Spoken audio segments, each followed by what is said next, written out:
Hello friends. Did you know that nearly 80% of those who watch my videos aren't subscribed? If you enjoy the content, I'd truly appreciate it if you hit that subscribe button. It helps a lot. Also, don't forget to leave a like and share your thoughts in the comments. Your interaction not only supports the channel's growth, but also helps these stories reach more people. Thank you all for being here. By the way, where are you watching from? Let me know in the comments.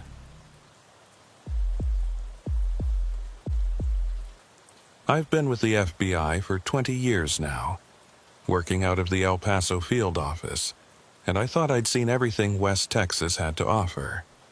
The desert has a way of keeping secrets, holding them in the dry wind and endless sky until they fade into dust and memory. But nothing prepared me for what we found on that abandoned stretch between Odessa and Pecos. My name is Reeves Halden, Special Agent with the Federal Bureau of Investigation. This is my account of what happened in the fall of 2023, and I'm writing it down because the official report doesn't tell the whole story. It can't. There are things that happened out there that don't fit into boxes on government forms. Things that make you question what you know about the world. It started with a missing person case that shouldn't have been ours. Local matter, really. A truck driver named Vernon Pike failed to complete his route from Midland to El Paso. His rig was found at an abandoned rest stop off Highway 285.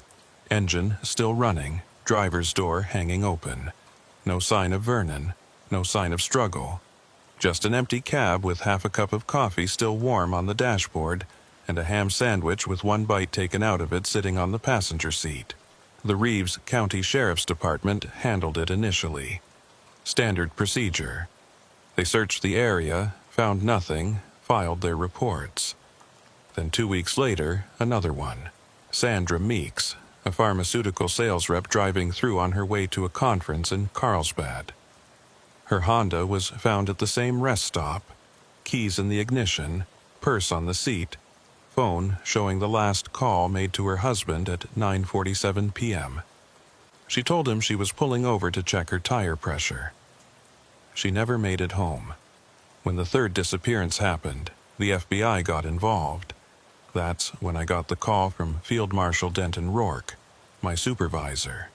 He wanted me to drive out there with my partner, Marta Elwood, and take a look. 3 missing persons from the same location in 6 weeks was a pattern, and patterns are what we pay attention to.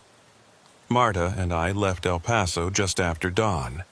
The drive took us through miles of nothing, the kind of landscape that makes you understand why people go crazy out here. Flat, brown earth stretching to the horizon in every direction, broken only by the occasional pump jack nodding slowly like a prehistoric bird drinking from the ground. The sky was that washed-out blue you only get in the desert, pale and infinite. Tell me again why we're driving 4 hours to look at an empty parking lot, Marta said. She was driving, one hand on the wheel, the other holding a travel mug of coffee that had gone cold an hour ago. Marta was good people, the kind of agent who did everything by the book, but never lost sight of the fact that we were dealing with real lives, real families waiting for answers. Because 3 people don't just vanish from the same spot without a reason, I said. And because Rourke thinks there might be something we're missing. What does local PD think? They think it's a serial. Someone watching the rest stop, waiting for solo travelers. But there's no evidence of that, no witnesses, no surveillance footage, no forensics. There's never nothing, Marta said. There's always something. She was right, of course. There's always something. That's what they teach you at Quantico, what 20 years of field work confirms over and over. Evidence doesn't lie, and it doesn't disappear completely. You just have to know where to look. We reached the rest stop a little after 11. It was exactly as depressing as I'd expected. The place had been shut down by the State Highway Department maybe 5 years ago, left to decay in the relentless Texas sun.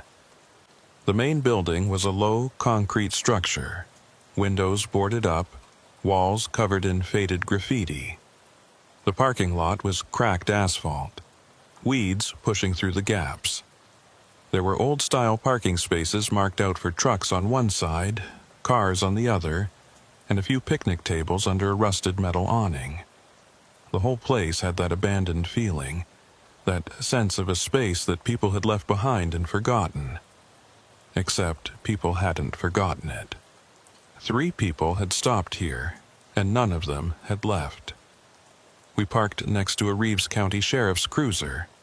Deputy named Carter was supposed to meet us, show us around. I saw him sitting in the driver's seat, window down, hat pulled low over his eyes. Marta and I got out, and I heard the crunch of gravel under my boots, the whistle of wind through the empty building. It was hot, the kind of dry heat that pulls moisture from your skin, makes you reach for water every few minutes. "Deputy Carter?" I called out. He stirred, pushed his hat back, looked at us with eyes that had seen too many long shifts and not enough sleep. He was maybe 50, weathered face, the kind of cop who'd spent his whole career in small-town Texas and never wanted to be anywhere else. "You, the FBI?" he asked, climbing out of the cruiser. "Special Agent Halden, this is Special Agent Elwood," I said, showing him my credentials. "We appreciate you meeting us out here." Carter nodded, spit into the dirt. "Don't know what you're expecting to find that we didn't already see, but you're welcome to look. Place gives me the creeps, to be honest." "How so?" Marta asked. He shrugged. "Just does. Been patrolling this highway for 23 years. Never had a problem with this rest stop when it was open. Now it's like, I don't know. Something's off about it." I'd heard that kind of talk before. Cops develop instincts, gut feelings about places and people. Sometimes they're right, sometimes they're just spooked by shadows. But I made a mental note of it anyway. "Walk us through what you found," I said. Carter led us across the parking lot toward the truck spaces. The asphalt was buckled and broken here, and I could see oil stains from years of big rigs idling in the Texas heat. He stopped at one spot, pointed down. "First victim, Vernon Pike, his rig was here. Engine running, driver's door open, no sign of Pike. We searched a 2-mile radius, brought in dogs, checked every building and drainage ditch, nothing." "What about his phone?" Marta asked. "Found it in the cab. Last call was to his dispatcher, right on schedule. Said he was taking a 30-minute break, everything normal. That was 2:15 a.m. Dispatcher tried calling him back at 3:30 when he didn't check in. No answer. By the time we got here at dawn, the truck was the way I described." We walked to another spot, this one near the car spaces. "Second victim, Sandra Meeks. Car here, engine off, keys in the ignition. She called her husband around 9:47 p.m., said she was checking her tire pressure. Husband waited an hour, tried calling back, no answer. He called us around midnight. We found the car at 1:15 a.m. "Tire pressure actually low?" I asked. Carter shook his head. "All 4 tires perfect. No reason for her to stop." Third victim was a man named Daniel Cortez, electrician from Carlsbad. His van was found at the rest stop at dawn, same pattern. Engine off, keys present, wallet and phone in the vehicle. No sign of the driver. "Any common factors between the 3? I asked. "Time of day, weather conditions, anything?" "All at night," Carter said.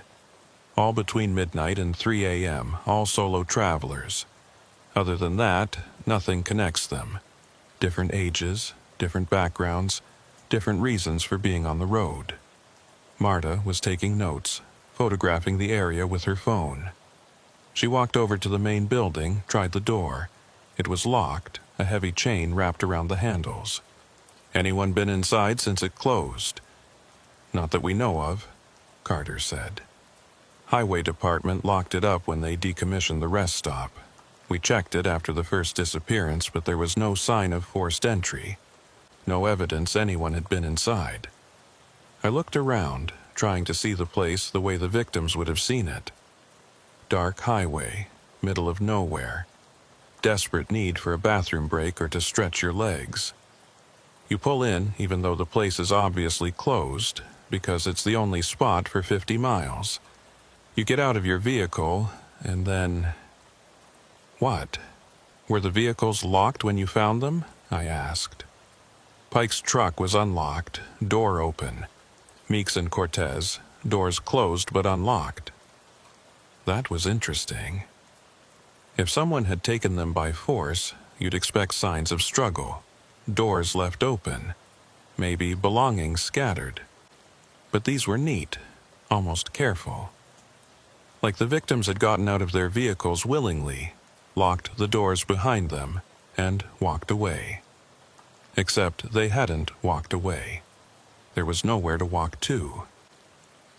We spent the next 2 hours going over the site, measuring distances, taking samples of the soil, photographing every angle. Marta found some old tire tracks, but they could have been from anyone, from any time in the past 5 years. I found a few cigarette butts near the picnic tables, collected them for DNA analysis, knowing it probably wouldn't lead anywhere. The sun was directly overhead when we finished, heat shimmering off the asphalt in waves. Carter had gone back to his cruiser, was sitting in the air conditioning, radio crackling with some distant conversation between dispatchers. Marta and I stood in the middle of the parking lot looking around at the emptiness. "What do you think?" she asked. "I think 3 people are missing and we don't have a single solid lead," I said. "But I also think Carter's right. Something's off about this place. You getting a bad feeling, Reeves?" I was, but I didn't want to say it out loud. Not yet. FBI agents don't work on bad feelings. We work on evidence and facts and logical deduction. But yeah, I was getting a bad feeling. The place was too quiet, too still. Even the wind seemed to die when it reached this spot, leaving everything in a kind of suffocating silence.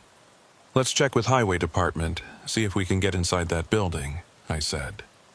"And I want to pull traffic camera footage from the highway, see if we can track the victims' arrival times, see if anyone else stopped here around the same time." Marta nodded. "I'll call it in, get the warrant started." We drove back to Pecos, checked into a motel that had seen better days but at least had working air conditioning and Wi-Fi. I spent the evening on the phone with Rourke, briefing him on what we'd found, which was essentially nothing. He wasn't surprised. "These cases are always the hardest," he said.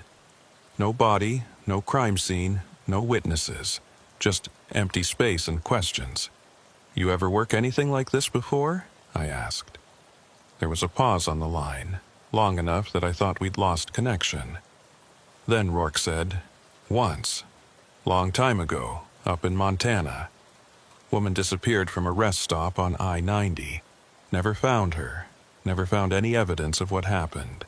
Case went cold, stayed cold. Sometimes people just vanish, Reeves. It's the part of this job that nobody likes to talk about." After we hung up, I sat on the edge of the motel bed, staring at the case file spread out in front of me. 3 faces stared back at me from their driver's license photos. Vernon Pike, 53, divorced, 2 grown kids. Sandra Meeks, 38, married, no children. Daniel Cortez, 41, single, lived alone.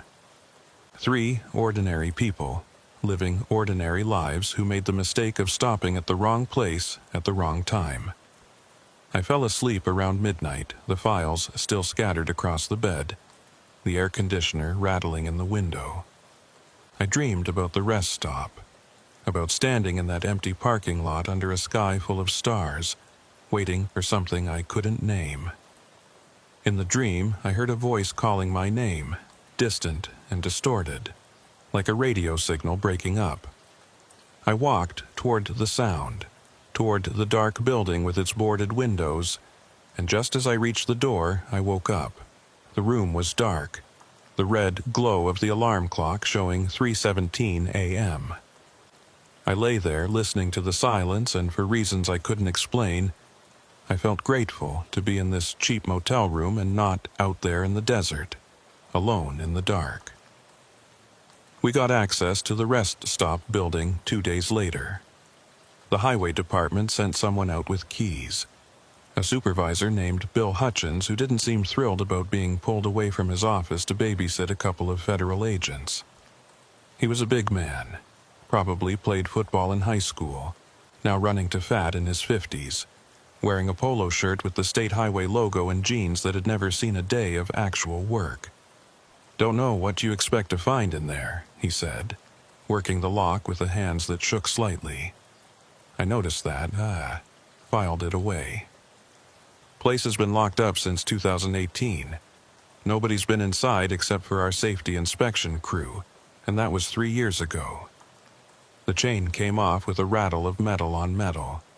Hutchins pulled the door open, and we were hit with a wave of stale air that smelled like dust and decay and something else. Something I couldn't quite identify. It wasn't rot, not exactly, but it was organic, unpleasant. "Jesus," Marta said, covering her nose. "When's the last time anyone opened this place up?" "Like I said, 3 years," Hutchins said. He didn't make any move to go inside. "You want me to wait out here?" "Yeah, that'd be fine," I said. "We'll let you know when we're done." Marta and I stepped inside, and Hutchins pulled the door shut behind us, leaving us in darkness. I pulled out my flashlight, clicked it on, and the beam cut through the gloom to reveal what had once been a standard highway rest stop facility. We were in a small lobby area, maybe 20 feet by 20 feet. There was an information board on one wall. The papers behind the glass yellowed and curled with age. A drinking fountain that probably hadn't worked in a decade. 2 hallways led off from the lobby, one marked men and one marked women. The floor was covered in a fine layer of dust, undisturbed except for our own footprints. That was the first thing that struck me. If anyone had been in here recently, we'd see their tracks. But there was nothing, just dust and silence and that strange smell. We checked the restrooms first, Marta taking the women's, me taking the men's. Standard facilities, nothing special. Stalls with doors hanging at odd angles, sinks dry and stained, mirrors cracked and clouded. I ran my flashlight over every surface, looking for anything out of place, any sign that someone had been here. Nothing. When we met back in the lobby, Marta was frowning. "This is a waste of time," she said. "There's nothing here." "Maybe," I said. "But let's check the whole building before we give up." There was a maintenance room at the back, accessed through a door marked "Employees Only." The lock was broken, the door hanging open a few inches. I pushed it wider, shined my light inside. The room was maybe 10 feet square, filled with old cleaning supplies and broken furniture. A metal shelving unit held bottles of industrial cleaner, most of them dried up or crystallized. There was a desk in the corner, covered in dust, a few papers scattered across its surface. I walked over to the desk, careful not to disturb anything, and looked at the papers. They were work schedules from 2018, the last year the rest stop was operational. Names I didn't recognize, shifts assigned. Someone's handwriting noting that the ice machine was broken again and needed repair. Underneath the schedules, I found something else. A logbook, the kind maintenance workers use to track repairs and inspections. I picked it up carefully, flipped through the pages. The entries stopped in August 2018, right around the time the rest stop closed. The last entry was dated August 23rd, written in a different hand than the others, shakier, less controlled. Checked all systems. Lights in parking lot flickering again, Sector 3. Radio interference on emergency band, probably atmospheric. Something wrong with the air tonight. I read it twice, trying to understand what it meant. Something wrong with the air, what did that mean? "Reeves, come look at this," Marta called from the lobby. I tucked the logbook under my arm, walked back out. Marta was standing near the information board, her flashlight pointed at something on the wall. When I got closer, I saw what she was looking at. Someone had written on the wall in what looked like pencil, very faint, almost invisible unless you knew to look for it. The words were simple, repeated over and over in a column. "Come back. Come back, come back, come back." Maybe 20 repetitions, all in the same shaky hand. The writing was low on the wall, about knee height, like someone had been sitting or kneeling when they wrote it. "That's new," Marta said quietly. "Or at least it wasn't in the inspection reports." "How do you know?" "Because I read every word of those reports last night. There was no mention of graffiti inside the building." I took photos of the writing, measured its position, bagged a sample where the pencil had worn into the paint. If we were lucky, we might get DNA from skin cells or sweat, might be able to match it to one of the missing persons. We finished searching the building, found nothing else of interest. When we stepped back outside, the sunlight was almost blinding after the darkness inside. Hutchins was leaning against his truck, smoking a cigarette, and he straightened up when he saw us. "Find what you were looking for?" he asked. "Hard to say," I said. "Tell me about the electrical problems." He looked confused. "What electrical problems?" "The logbook mentions lights flickering, radio interference. Was that a regular issue?" Hutchins shrugged. "Not that I remember. But this place was always a low priority, you know. State built it back in the 70s when there was more traffic on this route, but once the interstate expanded, nobody used it anymore. We kept it open out of habit more than necessity." "Why'd you finally close it?" "Budget cuts. Wasn't worth the maintenance costs for the handful of people who stopped here every week." We let Hutchins lock the building back up, watched him drive away in his state truck. Marta and I stood in the parking lot, and I felt that same unease I'd felt on our first visit. The silence was wrong, too heavy, too complete. "You want to set up surveillance?" Marta asked. "See if anyone else stops here?" It was a good idea, standard procedure. But something made me hesitate. The thought of sitting out here in the dark, watching this empty place, waiting for something to happen, it made my skin crawl in a way I didn't want to examine too closely. "Yeah," I said. "Let's coordinate with local PD, set up cameras on the highway approaches, maybe put a couple of unmarked units in position with a view of the parking lot. And if someone stops, we move in, make contact, make sure they're safe, and we ask them why they chose this particular rest stop when there are better options up and down the highway." We spent the rest of the day setting up the operation. Deputy Carter was surprisingly helpful, seemed almost relieved that we were taking an active approach. He coordinated with the highway patrol to get permission for the camera placements, helped us identify good positions for the unmarked units. By nightfall, we had eyes on every approach to the rest stop. 2 cameras on the highway, covering both directions of traffic. 1 unmarked unit positioned about a quarter-mile north, another a quarter-mile south, both with clear sight lines to the parking lot. Marta and I were in a third vehicle, parked off the highway on a dirt access road that gave us a view of the entire rest stop.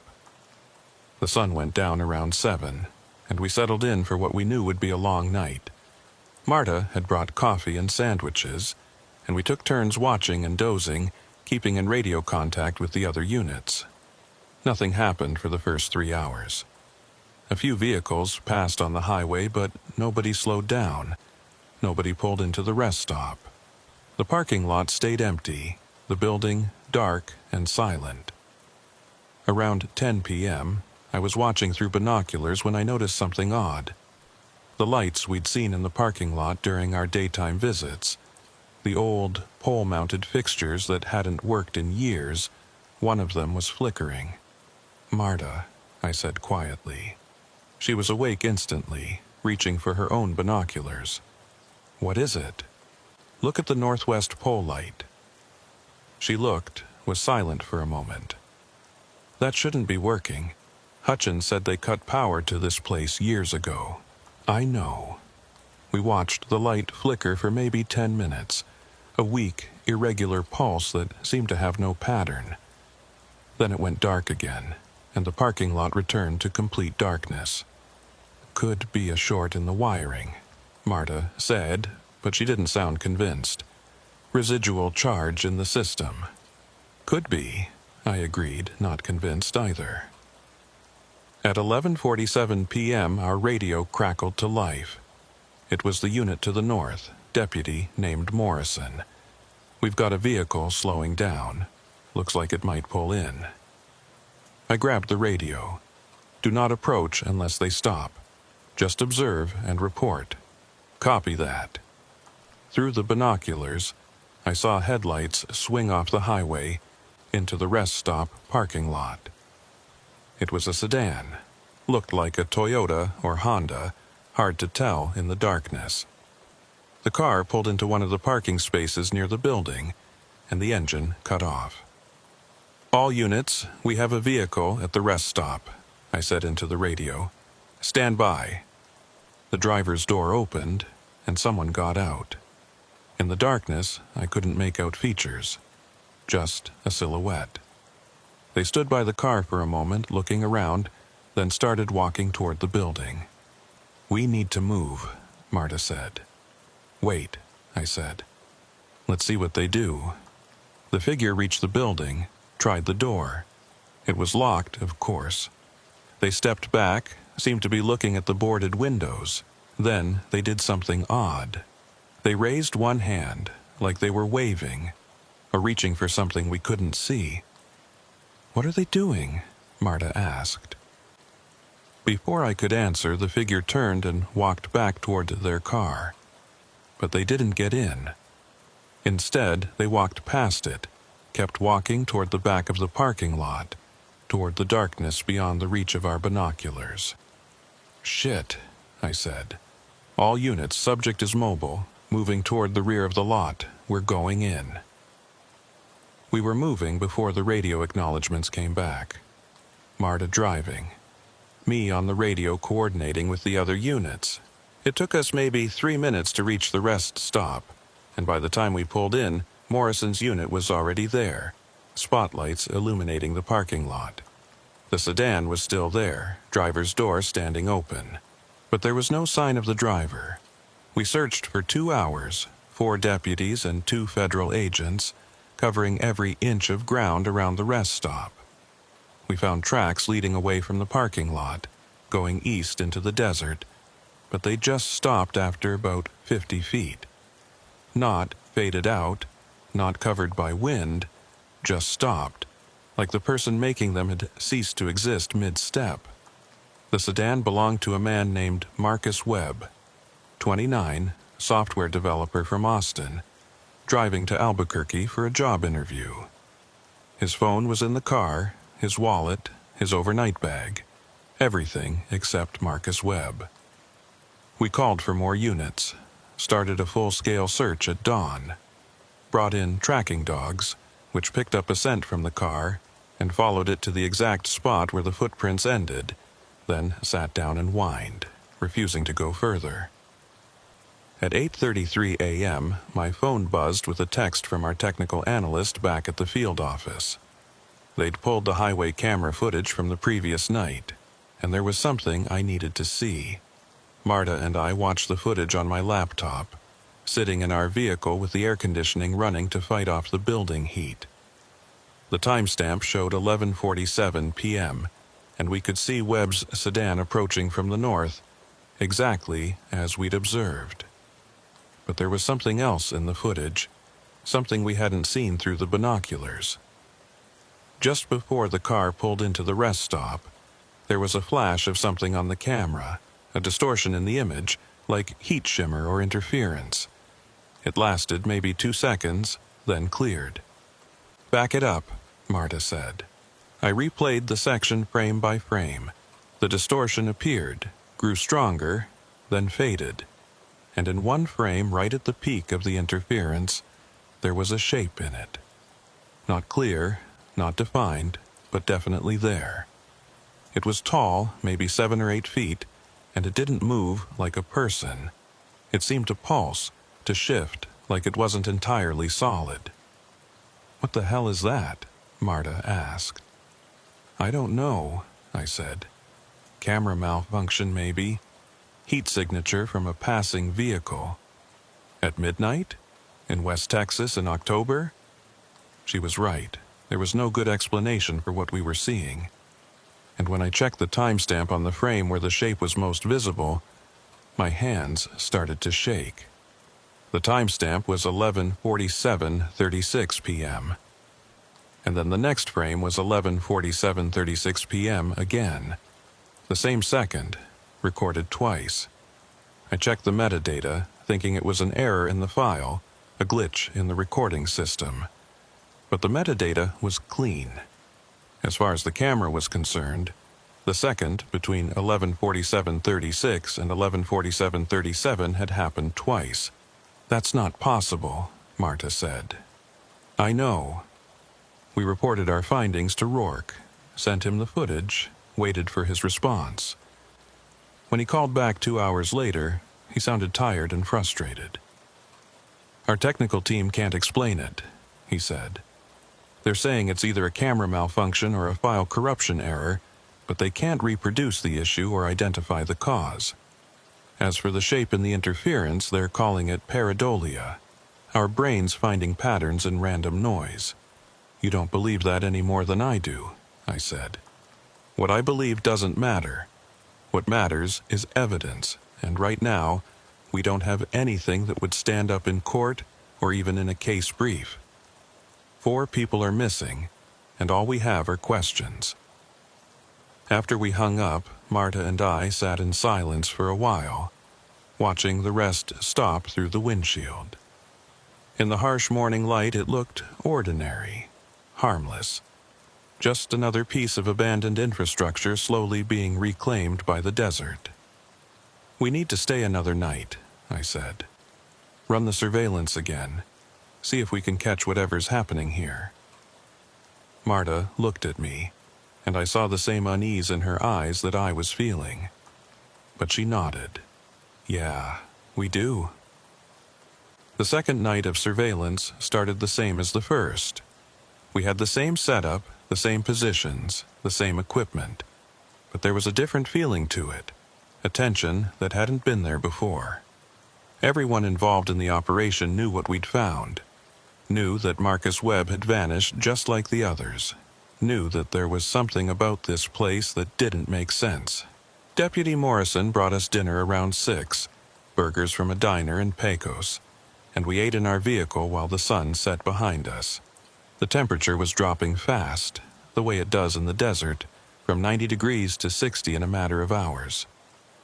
"You really think someone will stop here again?" Morrison asked. He was young, maybe 26, with the kind of eagerness that comes from working a small-town beat and hoping for something more exciting. "They did last night," he said, "and 3 times before that. Whatever's drawing people here, it's still active." "You think it's a person? Like a serial killer working out of the building or something?" Marta and I exchanged a look. That had been our first theory, the most logical explanation. But the more time I spent at this place, the less I believed it. Serial killers leave evidence. They leave traces of their presence, patterns that can be analyzed and predicted. This was different. This was something else. "We're keeping an open mind," I said, which was FBI speak for, "We have no idea what we're dealing with." Morrison left around 7, and we settled into our positions. The night was clear. Stars coming out in that way they do when you're far from city lights, thousands of them dusting the sky. Under different circumstances, it would have been beautiful. But all I could think about was Webb, walking away from his car into the darkness, disappearing mid-step like he'd crossed some invisible threshold into nothing. At 9:15 p.m., our radio crackled with interference. It was harsh, loud, like static, but with an underlying pulse to it, almost rhythmic. I grabbed the handset, tried to respond to the other units, but the interference was too strong. I couldn't hear anything except that pulsing static. "What the hell?" Marta said, checking her own radio. Same thing, nothing but interference. The interference lasted for maybe 30 seconds, then cleared as suddenly as it had started. When I tried the radio again, I got immediate responses from the other units. They'd all experienced the same thing. "Did anyone see anything during the interference?" I asked. Morrison's voice came back. "Negative. Nothing on our end." The southern unit reported the same. Nothing visible, just the radio interference. I made a note of the time, tried to push down the unease building in my chest. Radio interference wasn't unusual out here. Solar activity, atmospheric conditions, even military operations at the nearby bases could cause it. But the timing felt wrong, too coincidental. At 11:34 p.m., the interference came back. This time, it was worse, the pulse more defined, almost like Morse code but in no pattern I recognized. And underneath it, so faint I almost missed it, there was a sound. A voice, maybe, or something that sounded like a voice saying the same thing over and over. I grabbed my notebook, tried to write down what I was hearing, but it was too distorted, too broken up. The only word I could make out, repeated in that static-filled voice, was "back." Or maybe "come." It was impossible to be sure. The interference cleared, and this time I immediately radioed the other units. "Did anyone else hear that? The voice in the interference?" There was a long pause. Then Morrison, "I heard something. Couldn't make it out, though." "Same," the southern unit reported. Sounded like, I don't know, someone talking through a broken speaker. Marta was staring at me, her face pale in the dashboard lights. "That's what was written on the wall," she said quietly. "In the building. Come back." Before I could respond, we saw headlights on the highway. A vehicle was slowing down, signaling to exit. "All units, possible visitor," I said into the radio, fighting to keep my voice calm. "Remember, observe but do not approach unless absolutely necessary. We need to see what happens." The vehicle pulled into the rest stop, a pickup truck this time. It parked in the same general area where Webb had parked the night before, maybe 20 feet from the building. The engine cut off and we waited. Through the binoculars, I watched the driver's door open. A woman got out, looked around. She was wearing jeans and a jacket, had long hair pulled back in a ponytail. She stood by the truck for a moment, hands in her pockets, then started walking toward the building. "This is it," Marta said. "We need to move in now before she disappears." But something made me hesitate. I was watching the woman through the binoculars, and there was something about her movements that seemed off. She wasn't walking normally. Each step was too precise, too deliberate, like she was following a path only she could see. She reached the building, touched the wall near where the comeback graffiti was. Then she turned and looked directly at our position. Even from this distance, even in the darkness, I could see her face clearly in the binoculars. She was smiling. "Reeves, we need to go now," Marta said. "Wait," I said. "Something's wrong." The woman turned away from us, started walking toward the back of the parking lot, the same direction Webb had gone. But she wasn't alone. There was something moving with her, beside her, a shadow that was darker than the surrounding darkness. It was the same shape I'd seen in the camera footage, tall and wrong and somehow liquid in the way it moved. "Do you see that?" I asked Marta. "See what?" "I see the woman walking away. The thing next to her, the shadow." Marta raised her own binoculars, adjusted the focus.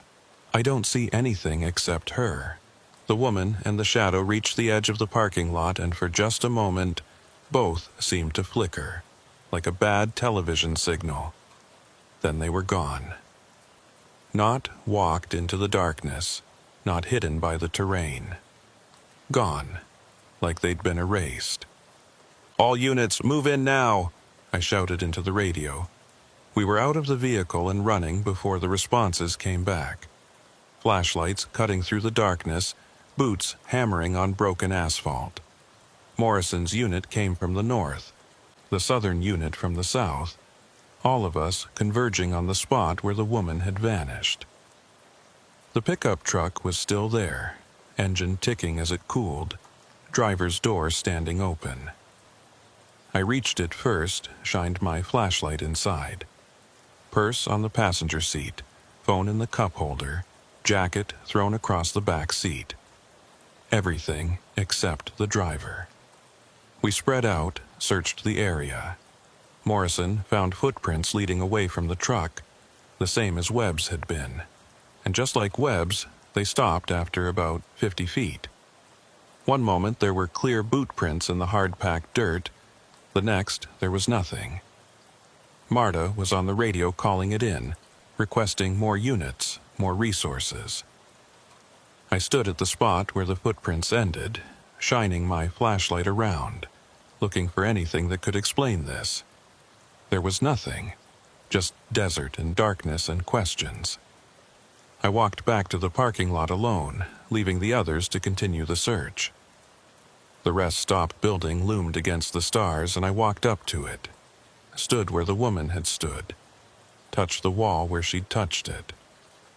The concrete was cold under my palm, rough with age and weathering. I moved my hand across the surface, feeling for anything unusual, and my fingers found the graffiti, those repeated words scratched into the paint. "Come back, come back, come back." I pulled out my phone, turned on its flashlight function, and examined the writing more closely. In the harsh LED light, I could see that the words weren't just written on the wall. They were scratched into it, deep gouges in the concrete, like someone had used their fingernails to carve them. And at the bottom of the column of words, so faint I'd missed it during our first search, was something else. A handprint. I took photos, lots of them, from every angle. The handprint was small, like a woman's or a child's, and it was pressed so hard into the concrete that it had left an indentation. I put my own hand next to it for scale, and that's when I felt it. The concrete under the handprint was warm. I jerked my hand back, my heart hammering. The night air was cold, maybe 50 degrees, and concrete doesn't hold heat. It shouldn't be warm, it definitely shouldn't be warm hours after sunset. I pressed my palm against the wall a few feet away from the handprint. Cold, as expected. Then back to the handprint. Warm, almost hot, like there was something underneath the concrete radiating heat. "Reeves!" Marta's voice, calling from somewhere behind the building. "You need to see this!" I found her around the back of the building, in an area we hadn't fully searched before because it was just a service area, concrete pad with some old dumpsters and electrical boxes. She was standing near one of the electrical boxes, the metal cover hanging open. "Look at this," she said, shining her flashlight inside. The box should have been dead, no power to this building in years. But the meters inside were active, needles moving slightly, showing current flowing through lines that shouldn't have any current in them. "That's not possible," I said. "Nothing about this is possible," Marta replied, "but it's happening anyway." We went back to the parking lot where Morrison and the other deputies were still searching, still hoping to find some trace of the missing woman. I knew they wouldn't. Whatever was taking these people, it wasn't leaving evidence behind. At least, not evidence we knew how to read. At 2:47 a.m., my phone rang. It was our technical analyst, a woman named Chen who worked out of the El Paso office. She sounded excited, almost manic. Agent Halden, I've been analyzing the camera footage from last night, the file with the interference, she said. I found something in the audio. What audio? The highway cameras don't record sound. I know, but there's audio anyway. It's encoded in the interference pattern like a carrier wave. I had to run it through some filters to isolate it, but it's definitely there. What does it say? There was a pause, and I heard her take a breath. It's the same word, repeated over and over, back. Like someone saying come back or go back, but only the second word is clear. The rest is too degraded to make out. And Agent Halden? The voice doesn't sound human. The pitch is wrong, the resonance. It's like someone or something trying to imitate human speech without understanding how it works. I thanked her, hung up, and stood there in the parking lot trying to process what I was hearing, what I was seeing, what I was feeling. 4 people were missing. We had footage showing impossible things, interference patterns that carried in human voices, timestamps that repeated themselves, shapes that defied explanation. And we had nothing that would help us find those 4 people or prevent others from disappearing. We need to close this rest stop, Marta said. Put up barriers, divert traffic, whatever it takes to keep people away. On what grounds? Disappearances at a public location. The highway department will fight us, say we're overreacting. Then we go over their heads, talk to the state, the governor if we have to. This place is dangerous. She was right, of course. But I also knew how the bureaucracy worked. It would take days, maybe weeks, to get approval for something like that. And in the meantime, people would keep using this highway, keep seeing this rest stop, keep pulling over, keep disappearing.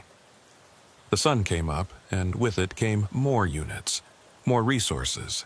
The state police sent a helicopter, which spent 3 hours flying search patterns over the desert.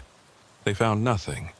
The county brought in a mobile command center, set it up in the parking lot, and suddenly the abandoned rest stop was full of people and activity. But for all the manpower, for all the technology, we were no closer to understanding what was happening here. At noon, Rourke called. "I'm pulling you out," he said. "Both of you. You've been on this for 4 days straight and you're running on fumes. The state police are taking over the search operation." "We can't just leave," I protested. "We're the only ones who have seen what's really happening here." "That's exactly why you're leaving," Rourke said. "You're too close to this, Reeves. You're starting to see things that might not be there, connecting dots that don't connect. You need rest, perspective, and distance. With all due respect, sir, that's bullshit. Something is happening at this rest stop, something we don't understand, and walking away isn't going to—" "You're not walking away. You're regrouping. Take 48 hours, write up your reports, get some sleep, then we'll reassess." I wanted to argue more, but I knew it wouldn't matter. When Rourke made a decision, it was final. Marta and I packed up our equipment, briefed the state police commander on what we'd observed, and drove back to El Paso. But I couldn't let it go. That night, lying in my own bed for the first time in 4 days, I kept thinking about the handprint on the wall, warm against the cold concrete. Kept hearing that voice in the radio interference saying "back" over and over. Kept seeing that shadow moving beside the woman, that impossible shape that Marta couldn't see. At 3:16 a.m., I gave up on sleep and went to my office, pulled up all the files on the case, all the photos and footage and reports. I went through everything again, looking for something I'd missed, some detail that would make sense of this. And that's when I found it. In the maintenance logbook from the rest stop, the one I'd taken from the building, the last entry, dated August 23, 2018. I'd read it before, hadn't thought much of it. But now, looking at it again with everything I'd seen, it hit me differently. Checked all systems. Lights in parking lot flickering again, Sector 3. Radio interference on emergency band. Probably atmospheric. Something wrong with the air tonight. something wrong with the air. I pulled up the closure records for the rest stop, the official documents from the highway department. The rest stop closed on August 27, 2018, 4 days after that last log entry. I kept digging, found news archives from that time period, and there it was, a small article in the Pecos Enterprise, dated August 25, 2018. Highway maintenance worker missing, James Corrigan, 52, an employee of the Texas Department of Transportation, was reported missing on August 24th after failing to return from a routine inspection of rest stop facilities on Highway 285. His vehicle was found at the rest stop south of Pecos, but there was no sign of Corrigan. Sheriff's Department is investigating. I searched for follow-up articles, found nothing. The case had just disappeared, like James Corrigan himself. He wasn't the first. He was victim zero, and we'd all been so focused on the recent disappearances that nobody had connected them to a maintenance worker who'd vanished the week the rest stop closed. I called Marta, woke her up, told her what I'd found. She was silent for a long time. "So, what are you saying?" she asked finally. "That whatever's happening there started 5 years ago?" "I'm saying it might be older than that. The log mentions the lights flickering again, like it was a recurring problem, and the radio interference was happening back then too. We need to pull maintenance records, talk to people who worked there, find out how long this has been going on." "Yeah," I said, "we do." But even as I said it, I knew it wouldn't matter. We could trace the history back as far as we wanted, could document every strange occurrence and every disappearance. But it wouldn't tell us what was actually happening. Wouldn't give us a way to stop it. Because some things, I was starting to realize, couldn't be stopped. They could only be avoided. Despite Rourke's orders, I went back to the rest stop the next night. Alone this time. Marta tried to talk me out of it, said I was being reckless, said if something happened to me there'd be nobody to witness it. But I had to see for myself, had to try to understand. I parked my vehicle a quarter-mile away, walked to the rest stop in darkness. It was close to midnight when I arrived, the sky clear and cold, stars so bright they cast shadows. The place was empty, the state police having concluded their search and moved on to other cases. The parking lot was silent except for the wind, which made a lonely whistling sound through the gaps in the boarded windows. I stood in the middle of the lot, exactly where I'd seen the woman disappear. The asphalt was cracked here, and something about the cracks caught my attention. They formed a pattern, radiating out from a central point like a spider web or ripples on water. I knelt down, ran my fingers along the cracks, feeling the rough edges. The concrete was warm. I pulled out my thermal imaging camera, one I'd borrowed from the equipment locker without signing it out. Through the viewfinder, I could see what my hands were feeling. There was a heat signature in the parking lot, a spot maybe 10 feet across that was warmer than the surrounding area. And it was pulsing, the temperature rising and falling in a slow, steady rhythm. I took readings, documented everything. The temperature differential was small, maybe 5 or 6 degrees, but it was definitely there. And it was centered on the exact spot where the footprints had ended. At 12:47 a.m., the radio in my vehicle started crackling with interference. I could hear it from where I was standing, that same pulsing static I'd heard before. I walked back to the vehicle, picked up the handset, listened. The voice was clearer now, maybe because I was alone, maybe because I was listening for it. It was saying "back" over and over, but I could hear other sounds underneath it now. Breathing, maybe. Or wind. Or something that wasn't quite either. I grabbed my flashlight, walked towards the building. The front door was still chained shut, but I didn't want to go inside anyway. I went around to the side where the handprint was, where the wall was warm. In the beam of my flashlight, the graffiti seemed deeper, more pronounced than it had been. "Come back, come back, come back." and the handprint, that small, pressed shape in the concrete, was glowing faintly. Not bright, not obvious, but definitely luminescent. A pale green glow like old watch dials. I reached out to touch it, then stopped myself. Some instinct, some survival mechanism screaming at me not to make contact. Instead, I took more photos, more readings, trying to document something that couldn't be documented. That's when I heard the sound behind me. Footsteps, slow, measured, coming from the parking lot. I spun around, my hand going to my service weapon, flashlight beam cutting through the darkness. There was someone standing by my vehicle. A man, I thought, tall and thin, dressed in what looked like a highway department uniform. He wasn't moving, just standing there facing me. "James Corrigan," I called out. "Is that you?" The figure didn't respond, didn't move. And in the beam of my flashlight I could see that something was wrong with it. The proportions were off, arms too long, legs bending at odd angles. And when I moved the light up to where its face should be, there was nothing. Just a smooth, featureless surface, like looking at a mannequin. I took a step back, my shoulder blades hitting the warm concrete of the building. The figure tilted its head, a movement that was too quick, too fluid. Then it raised one arm, pointing at me. The voice came from everywhere at once, not from the figure but from the air itself, from the building, from the ground beneath my feet. "Come back."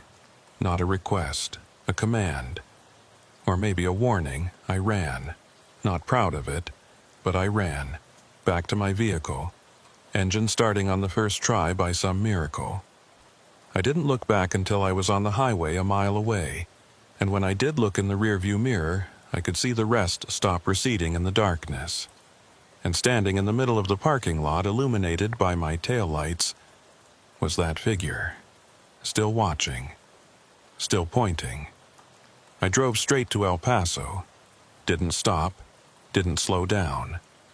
By the time I got to the office, the sun was coming up and my hands had finally stopped shaking. I wrote my report that day. All of it, everything I'd seen and heard and felt.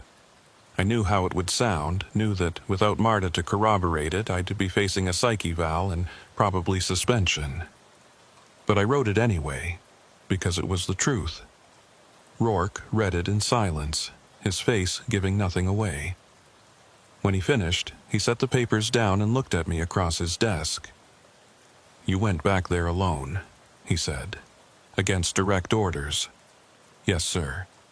"And you expect me to believe this? Glowing handprints and figures with no faces? I expect you to read the evidence. The thermal readings, the photos, the audio from the radio interference. It's all documented." Rourke was quiet for a long time. Then he said something I didn't expect. "You're not the first agent to see something out there." I stared at him. "What?" "That case I mentioned, the one in Montana. The agent who worked it, she saw things too. Impossible things. She wrote a report just like this one, full of details that couldn't be explained, evidence that couldn't be reconciled with reality.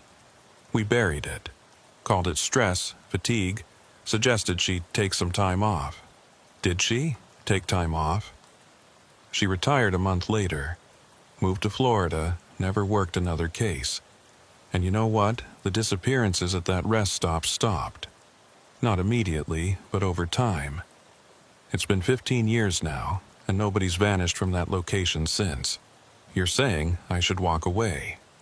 I'm saying some cases don't get solved, Reeves.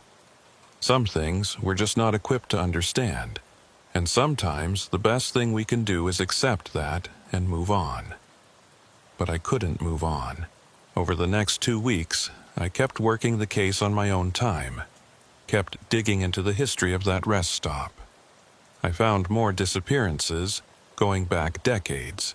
A waitress in 1987, a geology student in 1972, a family in 1961, all from that same location, all unexplained. And I found something else. Newspaper archives from 1953, when the rest stop was being built. A construction worker had disappeared during the night shift, vanished from the work site without a trace. The project was delayed for weeks while investigators searched the area, but they never found him. The rest stop was built on top of whatever had taken that worker, and for 70 years it had been taking people, one at a time, at irregular intervals. Why? I had no answer. What? Same. All I knew was that it was still there, still active, still waiting. 3 weeks after my solo visit, the highway department put up new signs on Highway 285. Rest stop closed. Next services 45 miles. They added concrete barriers across the entrance, made it impossible for vehicles to pull in. It wasn't enough, but it was something. I stayed with the Bureau for another year, working other cases, never mentioning the rest stop unless someone asked directly. Marta, transferred to the Houston office, said she needed a change of scenery. We still talk sometimes, but we never discuss what we saw out there. The official case file lists 4 people missing, presumed dead, cause unknown. The investigation is classified as open but inactive. That's FBI speak for "we gave up." But I didn't give up. I still drive out there sometimes when I have a night off and can't sleep. I park on the access road, watch the rest stop from a distance. I never get out of the vehicle, never get close, but I watch, and I wait, and I think about those 4 people who stopped at the wrong place at the wrong time. Sometimes, on clear nights when the stars are bright, I see movement in that parking lot, shadows that move wrong, shapes that don't belong. And sometimes, very faintly, I hear that voice on my radio saying the same thing it's always said. Come back. I never will, but I know others will. Despite the barriers, despite the signs, someone will find a way in. Someone always does. And when they do, when they stand in that parking lot and feel that pull, that wrongness in the air, it'll be too late. Because whatever's out there, whatever's been taking people from that spot for 70 years, it's patient, it can wait, it has all the time in the world, and it's still hungry. Last week, I submitted my retirement papers. 21 years with the FBI, and I'm walking away. Not because I'm tired, not because I'm burned out. Because I understand now what Rourke was trying to tell me. Some things can't be fought. They can only be survived. The rest stop is still there, still waiting. The barriers are still up, but I know they won't last. Eventually, someone will move them, thinking they're doing a public service, giving travelers a place to stop. Or the highway department will run out of funding, will remove the obstacles to save money, and then it'll start again. I think about those 4 people a lot. Marcus Webb and his job interview. The woman in the pickup truck whose name we never learned because her truck had stolen plates, probably running from something in her past. And the 2 before them, Vernon Pike and Sandra Meeks, just trying to get home. Did they know in those final moments? Did they understand what was happening to them? Or did they just feel confused, disoriented, wondering why they couldn't move, why the ground felt wrong under their feet, why the air tasted like copper and static? I hope it was quick. I hope they didn't suffer. But late at night, when I can't sleep, I remember that voice in the interference. And I think about what it was saying. Not come back like we thought. Came back. Past tense. Like whatever's out there, it's not calling to people. It's announcing its return. It came back from wherever it had been. And now it's reclaiming something that was taken from it a long time ago. I don't know what that means. I don't want to know. My last day with the Bureau is next Friday. Marta's throwing me a retirement party at a bar in Houston, and I'm going to go, and I'm going to drink too much and tell old war stories and not think about the rest stop. But before I leave, I'm filing one more report. This one, not official, not going into any case file. Just my account, my testimony, for whoever might need it someday. If you're reading this, if you're an agent who's been assigned to investigate disappearances on Highway 285 south of Pecos, listen to me. Don't go there alone. Don't go there at night. And if you do go, if you absolutely have to, and you feel that warmth in the concrete, hear that voice in the static, see those shadows that move wrong, run. Don't try to understand it. Don't try to document it. Don't try to save anyone. Just run and don't look back. Because if you do look back, you might see what I saw. And once you've seen it, once you know it's real, you'll never be able to forget it. It'll follow you home, haunt your dreams, make you question everything you thought you knew about the world. The rest stop is still there. The thing in the rest stop is still there, and it's still waiting. Not for me, not anymore. I've learned my lesson, paid my price in sleepless nights and questions that have no answers. But it's waiting for someone. It always is. Don't let it be you.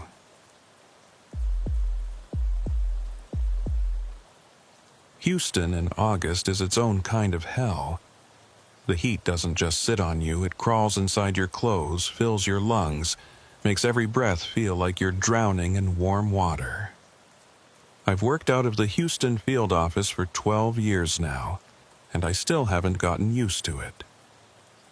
My name is Caleb Moreau, Special Agent with the Federal Bureau of Investigation, and this is my account of what happened in the Montrose District during 3 nights in August 2023.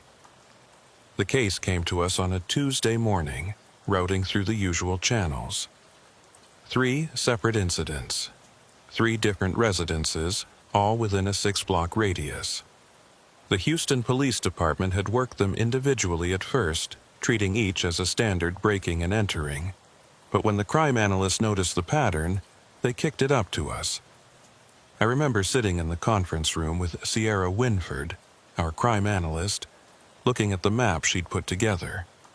3 red dots in a tight cluster, all high-end apartments and converted warehouses, the kind of places that went for $3,000 a month and came with exposed brick and original hardwood floors. Young professionals lived there, tech workers and lawyers and medical residents, people with money and busy schedules who didn't have time to notice what was happening in their building until it was too late. "Talk me through it," I said, drinking coffee that had gone cold an hour ago. It was 7 in the morning, and I'd been up since 4, couldn't sleep, kept thinking about the preliminary reports I'd read the night before. Sierra was young, maybe 27, with the kind of sharp intelligence that made her better at this job than people twice her age. She'd come to the Bureau straight out of MIT, turned down offers from every tech company in Silicon Valley because she wanted to do something that mattered. I respected that. "First incident, August 9th, she said, pulling up photos on the screen. Apartment 4B in the Ashland Lofts. Resident is a woman named Michelle Voss, 32, works as a pharmaceutical rep. She comes home around 9 p.m., everything normal, goes to bed around 11. At exactly 2:17 a.m., the power in her apartment cuts out." "Just her apartment?" I asked. "Just hers. Buildings on a shared electrical system, nobody else lost power. When the lights came back on at 2:34 a.m., she found her front door standing open and her security camera system completely dead. Forced entry? No sign of it. Door wasn't damaged, locks weren't picked. It was just open. I looked at the photos. The apartment was expensive, minimalist, the kind of place that looked like it belonged in a design magazine.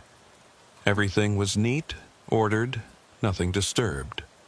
Except for the open door and the dead security system. What did she report missing?" "That's the thing," Sierra said. "Nothing. She did a full inventory with HPD and everything was accounted for. Jewelry, electronics, cash, all there. Whoever came in didn't take anything. So, what did they want? That's what we need to find out. The second incident happened 3 nights later, August 12th. Different building, the Morrison Heights complex, apartment 7F. Resident was a man named David Park, 29, software engineer working for one of the oil and gas companies downtown. Same pattern. Power cut at 2:17 a.m., came back at 2:34 a.m. Front door found standing open. Security cameras dead. Nothing stolen. Nothing disturbed. Just that open door, like an invitation or a warning. The third incident was the one that got the Bureau involved. August 15th, the Meridian Towers, apartment 12C. Resident was Elena Vasquez, 41, emergency room physician at Memorial Hermann. She was working a night shift when it happened. Came home at 7 in the morning to find her door open and her cameras dead. But this time, there was something different. Elena's boyfriend had been sleeping in the apartment, a guy named Marcus who worked construction. When HPD interviewed him, he said he'd woken up around 2:30 to find the power out and the bedroom door open. He'd gotten up to check the circuit breaker, and that's when he'd seen something in the hallway. A person, the officer had asked. I don't know, Marcus said. It was too dark, but there was something there. I could feel it, like someone was watching me. By the time he found his phone and turned on the flashlight, whatever had been there was gone. The front door was open, the hallway empty. Power came back on a few minutes later, and he called the police. HPD processed all 3 scenes, found nothing. No fingerprints, no DNA, no trace evidence. Whoever was getting into these apartments, they weren't leaving anything behind except questions. Could be someone in the buildings, I said, studying the map. Maintenance worker, someone with access to the electrical systems and master keys. HPD thought of that, Sierra said. They interviewed everyone with building access at all 3 locations.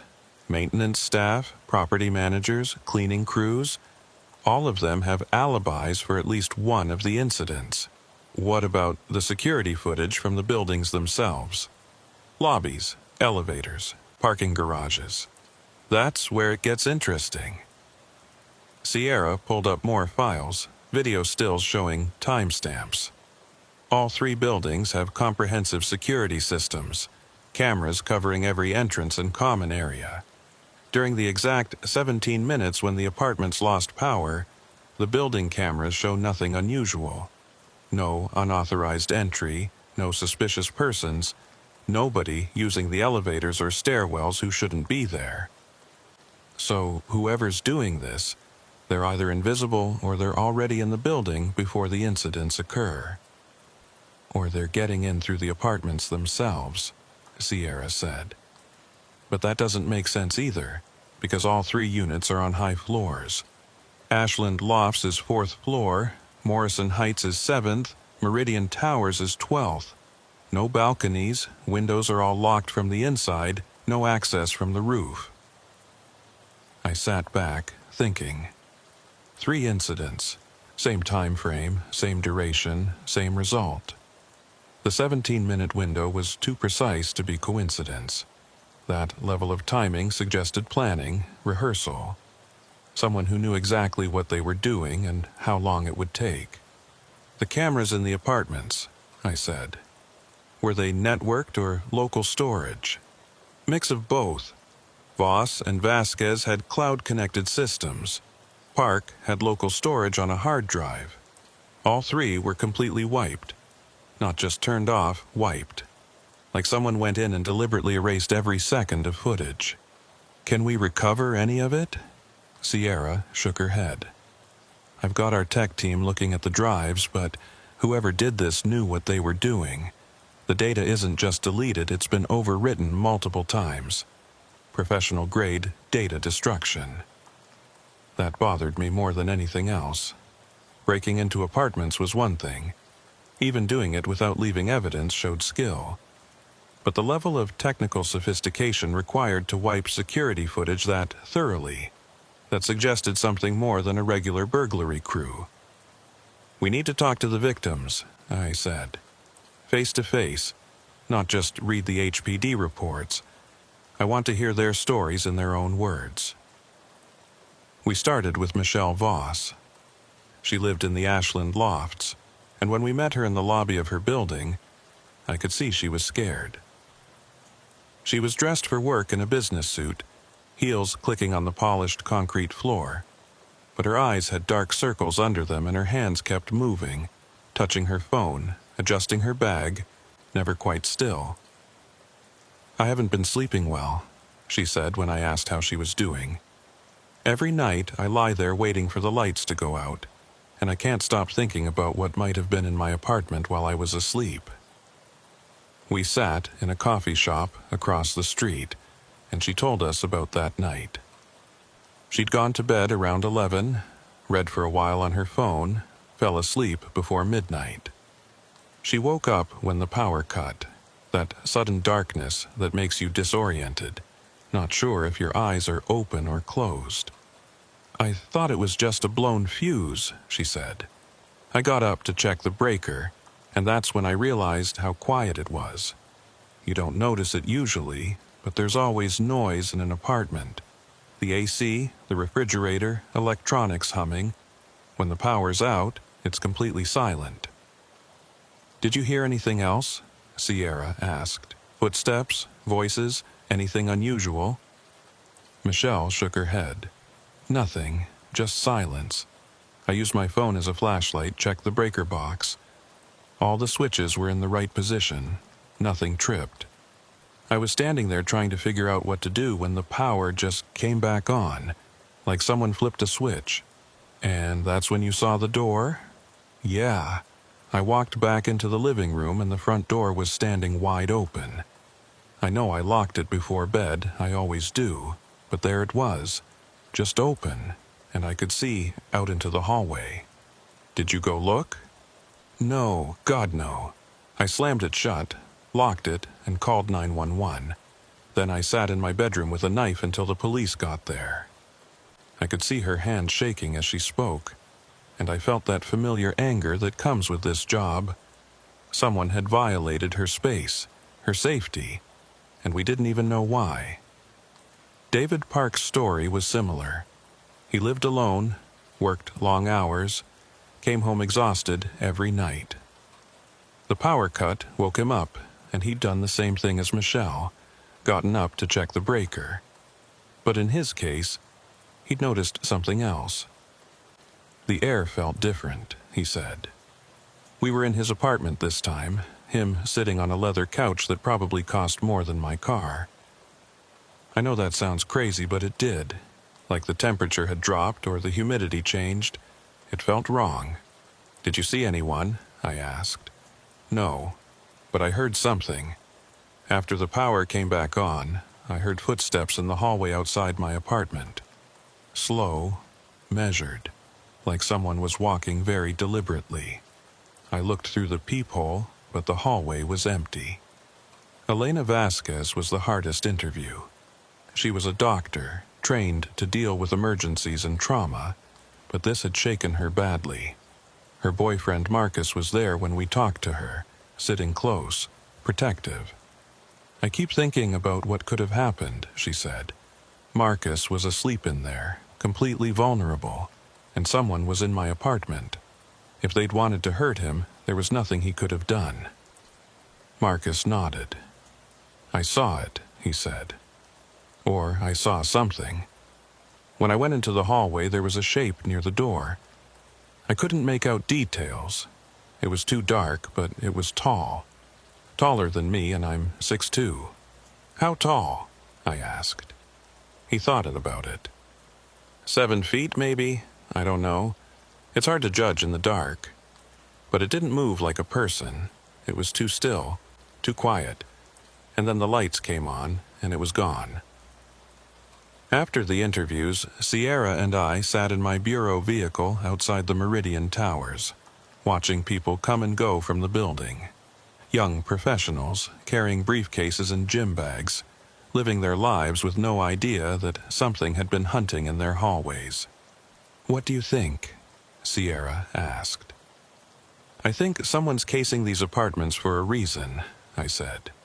"They're not stealing anything, which means either they're looking for something specific that they haven't found yet, or the break-ins themselves are the point. Like a dominance thing? Proving they can get in anywhere? Maybe. Or maybe they're practicing, building up to something bigger." My phone rang, and I saw it was Deputy Arlen Trammell from the Harris County Sheriff's Office. He'd been the one who first noticed the pattern, called it in to us. Good cop, sharp eye for detail. "Moreau," I answered. "We got another one," Trammell said. "Same pattern, same neighborhood.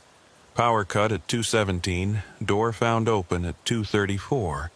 But this time, the victim's home security recorded something before the system went down." My heart rate picked up. We're on our way.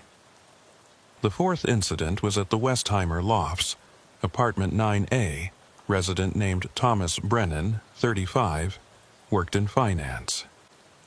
He wasn't home when it happened, had been at a business dinner that ran late, but his security system had been active and recording. Trammell met us in the lobby, a big guy with a shaved head and the kind of calm competence that comes from 20 years on the job.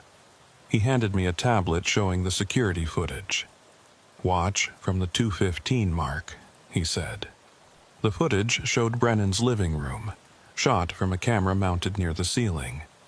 The apartment was dark, empty, nothing moving. The timestamp showed 2:15:47. Everything normal. At 2:16:03, the lights in the apartment flickered. Just once, barely noticeable. At 2:16:28, they flickered again. Longer this time, maybe half a second. At 2:17 o'clock exactly, the power cut.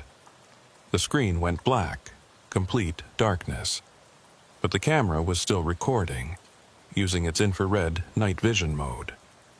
I could see the living room in that weird green-gray tint, empty furniture, shadows in the corners. At 2:17:45, there was a flash of white light. Brief, maybe a quarter second. The screen whited out completely, then returned to the infrared view. "Keep watching," Trammell said. Another flash at 2:18:12, brighter this time, lasting longer. When the infrared view came back, I saw something that made my skin crawl. There was a silhouette in the center of the room. Tall, thin, standing perfectly still. The infrared camera couldn't pick up details, just a dark shape against the lighter background. But the proportions were wrong. The arms were too long, hanging down past where the knees should be. The head was elongated, oval-shaped, tilted at an angle that made my neck hurt just looking at it. "Jesus," Sierra whispered beside me. Another flash at 2:19:33. When the view returned, the silhouette had moved. It was closer to the camera now, maybe 10 feet away. Still perfectly motionless, but in a different position, like it had teleported rather than walked. Flash at 2:21:04. Closer still. I could see the outline of the head now, featureless, no visible eyes or mouth. Just a smooth, oval surface. Flash at 2:22:47. The silhouette was directly in front of the camera, filling the frame. I had a clear view of the torso, and I realized what was wrong with the proportions. The rib cage was too long, extending down farther than it should, and I could see what looked like additional joints in the arms, segments that bent in places human arms don't bend. Flash at 2:24:15. The screen went completely white, stayed white for almost 3 seconds. When the infrared view came back, the silhouette was gone. The room was empty again. The footage continued for another 10 minutes, showing nothing. Then, at 2:34, the power came back on. The lights in the apartment flickered to life. The camera switched from infrared to normal mode, and everything looked completely ordinary. Except the front door was standing wide open. I watched the footage 3 more times, trying to find some explanation. Camera malfunction, lens flare, some kind of interference. But the image was too consistent, too clear. Whatever that silhouette was, it had been there in the apartment, moving through the space while the power was out. "Have you shown this to Brennan?" I asked Trammell. "Yeah, he watched it once, then asked us to delete it from his system. Said he didn't want to know what had been in his apartment." "Did you?" "Delete it? Hell no. I made 3 copies and encrypted them all. But I don't blame him for not wanting to look at it again." Sierra and I went up to the 9th floor, knocked on Brennan's door. He answered quickly, like he'd been waiting by the door. He was younger than I expected, maybe 35, but looking older, with the kind of exhaustion that goes deeper than lack of sleep. "Mr. Brennan, I'm Special Agent Moreau. This is Crime Analyst Winford. We'd like to ask you a few questions about what happened last night." He let us in, but I could tell he didn't want to. The apartment was nice, modern furniture and abstract art on the walls, but it felt cold, unlived in, like he'd already decided to leave and was just waiting for his lease to end. "I didn't see anything," he said before we even sat down. "I wasn't here. I was at dinner with clients until almost midnight, and when I got home the door was open and the security company was already calling me." "We've seen the footage," I said carefully, "from your interior camera." His face went pale. "I don't want to talk about that. Mr. Brennan, we're trying to establish a pattern, understand who's targeting these apartments and why. Anything you can tell us might help prevent this from happening to someone else." He was quiet for a long time, staring at his hands. Then he said, "I've lived in Houston my whole life. Born at Memorial Hermann, grew up in the Heights, went to Rice. This is my city, you know. I should feel safe here. But after watching that footage, I don't think I'll ever feel safe anywhere again." "The shape in the recording," Sierra said gently. "Did it look familiar to you? Have you seen anything like it before?" "No, and I hope I never see it again. Whatever that thing was, it wasn't human. The way it moved, the way it just appeared in different spots, the proportions. That wasn't a person in a costume or someone playing a prank. That was something else. Do you have any enemies?" I asked. "Anyone who might want to scare you or send you a message?" He shook his head. "I work in finance. I analyze market trends and write reports. I don't make enemies. I make PowerPoint presentations." We asked a few more questions, got nothing useful, and left. In the elevator going down, Sierra looked at me. "You believe him? That it wasn't human?" "I believe something was in that apartment," I said. "Whether it was human or not, I don't know. But those proportions, the way it moved, that's not normal." "Could be special effects," Sierra said, but she didn't sound convinced. "Someone hacking the camera feed, inserting computer-generated images. Why? What's the point? They're not demanding money, not making threats, not even stealing anything. If this is some elaborate prank, it's the most pointless prank in history." We spent the rest of the day reviewing the footage, sending copies to our technical team, consulting with experts in video forensics and computer imaging. Everyone agreed that the footage didn't show signs of obvious manipulation, but nobody could explain what we were actually seeing. That night, I couldn't sleep. I kept thinking about that silhouette, the way it had moved from position to position without seeming to walk, the wrong proportions, the featureless head, the 2 long arms. I'd worked a lot of cases in my 12 years with the Bureau, seen crime scene photos that gave me nightmares, interviewed people who'd done things I couldn't imagine, but I'd never seen anything that bothered me quite like this. Around 2 in the morning, I gave up on sleep and went to my office. Sierra was already there, sitting at her desk, surrounded by printouts and tablet screens, energy drink cans piled in the trash. "Couldn't sleep either?" I asked. "I keep running the pattern," she said. 4 incidents, 4 different buildings, all within the same 6-block radius. Same time frame, same duration, same result. Doors open, cameras wiped, nothing stolen. But what's the common factor? What connects these specific apartments? The residents? Already checked. They don't know each other, don't work for the same companies, don't shop at the same stores or go to the same gyms. The only thing they have in common is that they all live in high-end apartments in Montrose. What about the buildings themselves? Same developer, same management company. All different. Ashland Lofts was built in 2015, Morrison Heights in 2018, Meridian Towers in 2012, Westheimer Lofts in 20. 4 different developers, 4 different management companies. I looked at her map, at those 4 red dots clustered together. There had to be something, some connection we were missing. "What about the geography?" I said. "Is there anything significant about that specific area? Underground tunnels, old infrastructure, anything?" Sierra pulled up a geological survey map, overlaid it with the locations.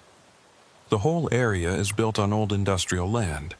Before it got gentrified, this was all warehouses and manufacturing facilities. Most of the buildings are conversions. They kept the original structure and retrofitted them into apartments. So they all have old electrical systems, old infrastructure. Yeah, but they've all been updated to code. New wiring, new breakers, everything modernized." I stared at the map, and then I saw it. The 4 red dots, when connected, formed a rough diamond shape. And right in the center of that diamond, there was a gray square on the map marking an old building. "What's that?" I asked, pointing. Sierra zoomed in. "Old Houston Light and Power Substation. Decommissioned in 1987, building's been vacant ever since. There's been talk of converting it into apartments like everything else, but it's got environmental issues from the old equipment. Makes it expensive to renovate." "How far is it from the 4 incident locations?" She measured, about 3 blocks from each one, right in the center of the cluster. We looked at each other, and I could see she was thinking the same thing I was. It might be nothing, probably was nothing, but it was the first actual connection we'd found between the 4 locations. "We should check it out," I said. "Now? It's 2:30 in the morning. Best time to see it. If someone's using that building as a base of operations, they're probably active at night." Sierra hesitated, then nodded. "Let me get my gear." 20 minutes later, we were parked across the street from the old substation, watching it through the windshield.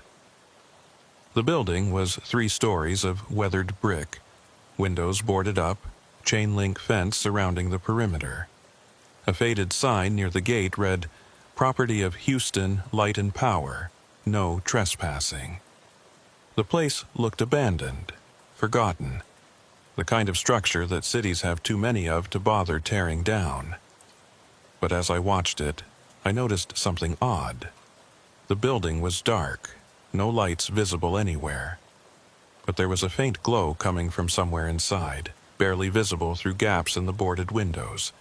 Not steady light, but flickering, pulsing like a failing fluorescent tube. "You see that?" I asked Sierra.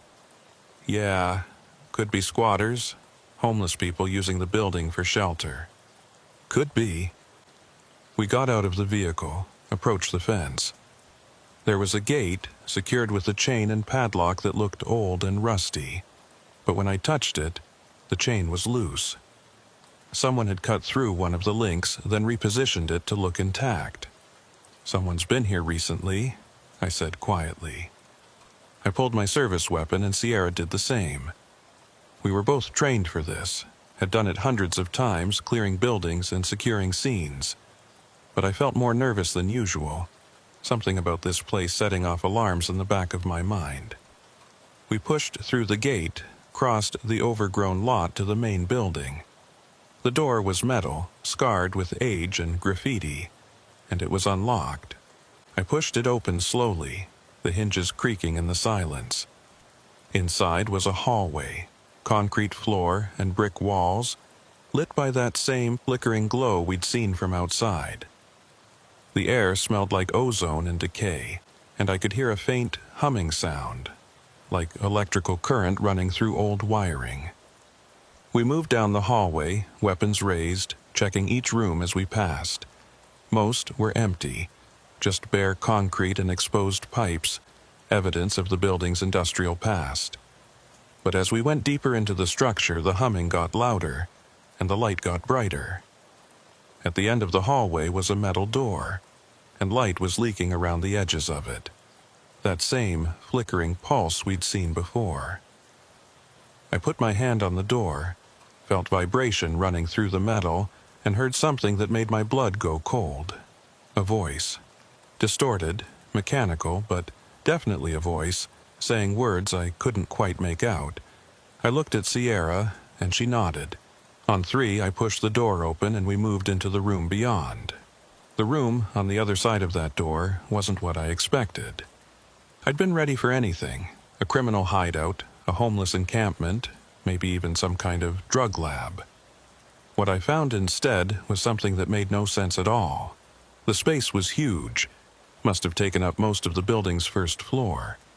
The walls were lined with old electrical equipment, massive circuit breakers and transformer housings, all covered in decades of dust and grime.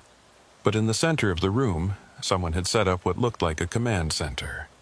There were 3 card tables pushed together, covered in laptops and monitors, all running, all powered, despite the building supposedly having no electricity. Cables snaked across the floor, connecting to jury-rigged power sources I didn't recognize. And on every screen I saw the same thing: security camera footage. Live feeds from apartment buildings, showing hallways and lobbies and parking garages. I recognized some of the views from the incident locations.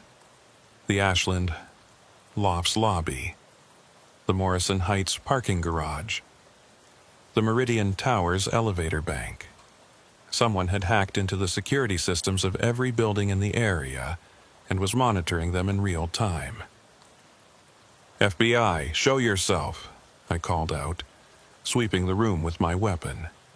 Nothing. The room was empty except for the equipment, that constant electrical hum filling the air.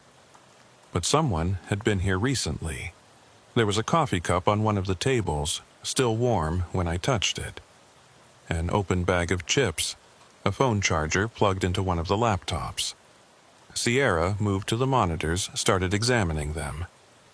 "This is high-level stuff," she said. "These aren't just simple security hacks. Someone's built a complete surveillance network, tapping into building systems across the whole neighborhood." I checked the rest of the room, found a sleeping bag in one corner, some clothing, personal items. Whoever was using this space was living here, at least part-time. But there was no indication of who they were or why they were doing this. Then I noticed something else. On the wall behind the monitors, someone had taped up photographs. Dozens of them, printed on regular paper, showing people going about their daily lives. Some were security camera stills. Others looked like long-range surveillance photos taken with a telephoto lens. I recognized some of the faces. Michelle Voss, walking into her building carrying groceries. David Park, getting out of his car in the parking garage. Elena Vasquez in her scrubs, heading to work. Thomas Brennan at a coffee shop, laptop open in front of him. And there were others, people I didn't recognize, at least 20 more faces, all residents of buildings in this neighborhood. "He's targeting them," Sierra said quietly, looking at the photos. Or she. Whoever's doing this, they've been watching these people, learning their patterns. But why? What's the endgame? Before she could answer, my phone buzzed with an alert. It was an automated notification from our monitoring system. flagged for high priority. I pulled it up, and my stomach dropped. There was another incident happening right now. The alert showed a power outage at the Sawyer building, apartment 15J, starting at 2:17 a.m. I checked my watch. It was 2:19. We'd been so focused on the substation we'd missed the beginning of another incident. "We need to go," I said. "Now." We ran back to the vehicle, and I drove faster than I should have through the empty streets, Sierra on the radio coordinating with HPD. The Sawyer building was only 4 blocks away, and we made it in under 3 minutes. The lobby was lit up, normal power, and the night security guard looked confused when we showed him our credentials and demanded access to the 15th floor. "I haven't seen anything unusual," he said, checking his monitors. "All the building systems are functioning normally. What about apartment 15J? He pulled up the logs. Power's fine there, too. No outages reported. But our monitoring system said otherwise. I pulled up the feed on my phone, showed it to him. It clearly showed apartment 15J listed as having lost power at 2:17 a.m. "That's not possible," the guard said. "I'm looking right at the same system, and it shows everything normal. Can you call the resident, verify they're okay?" He tried, but there was no answer. He tried 3 times, the phone ringing through to voicemail. The guard was starting to look worried now, and he used his master key to unlock the elevator to the 15th floor. We rode up in silence, Sierra checking her weapon, me thinking about that silhouette in the camera footage, those wrong proportions, and 2 long arms. When we reached the 15th floor, the hallway lights were on, everything looking normal and quiet. Apartment 15J was at the end of the hall. The door was closed, no sign of forced entry. I knocked, loud and official. "FBI, open up!" No response. I knocked again, identified myself, still nothing. The security guard used his master key, and I pushed the door open carefully, weapon raised. The apartment was dark and silent. I found the light switch, flipped it on, and the overhead lights came on immediately. No power outage. At least not anymore. "FBI, is anyone home?" We cleared the apartment room by room, standard procedure, checking closets and bathrooms. The place was empty, neat and tidy, everything in its place, but no one home. I checked the bedroom, found the bed made, no sign anyone had been sleeping in it. In the living room, I saw a security camera mounted in the corner, same brand as the others. I called to Sierra, and she came over with her tablet, accessed the camera's cloud storage. The footage showed the apartment empty all evening. No one had come home. But at 2:17 a.m., the timestamp on the recording, the lights had flickered, just like in Thomas Brennan's apartment. And then, at 2:17:45, the first flash of white light. "Here we go again," Sierra said quietly. We watched the footage, that same sequence we'd seen before. White flashes at irregular intervals, the camera switching to infrared night vision, and then, between the flashes, the silhouette. But this time, there was something different. The silhouette was clearer, more defined. I could see details I'd missed in the other footage. The head wasn't just oval-shaped, it had a texture to it, like overlapping scales or plates. The arms weren't just too long. They had those extra joints I'd noticed before, segments that bent in ways that made me feel sick to look at. And the worst part, the detail that made my hands shake as I held the tablet, was visible in one frame where the silhouette was closest to the camera. It had eyes. Not human eyes, but something like them. Dark ovals set in that strange head, reflecting the infrared light like an animal's eyes caught in headlights. And those eyes were looking directly at the camera, looking at us. The footage continued, showing the silhouette moving through the apartment, those impossible movements from position to position. And then, At 2:33:54, just seconds before the power was supposed to come back on, something happened that wasn't in the other recordings. The silhouette turned towards the front door and raised one of those two long arms, pointing. Then the final flash of the white light, and when the view cleared, the apartment was empty again. At 2:34 the power came back on. At 2:34:17, the front door opened. Not swinging open like in the other incidents, but opening slowly, deliberately. And I could see on the footage that the deadbolt was still engaged, the chain lock still fastened. The door opened anyway, metal screeching as the locks tore free from their mounting points. The door stood open for exactly 10 seconds. Then it swung shut, and the locks clicked back into place, undamaged. "That's not possible," the security guard said. He'd been watching over our shoulders, and his face had gone pale. "Those are solid steel locks. You'd need to physically break them to open a door with them engaged." "Do you know who lives here?" I asked. He checked his records. Apartment 15J is leased to a Rebecca Morrison, 28, works for an architecture firm downtown. She's been a resident for about 6 months. "Try calling her again." He did, and this time someone answered. I could hear a woman's voice muffled through the phone's speaker. "Miss Morrison, this is building security. Are you at home?" "No, I'm in Austin for work. I'll be back tomorrow. Why?" The guard looked at me, and I took the phone.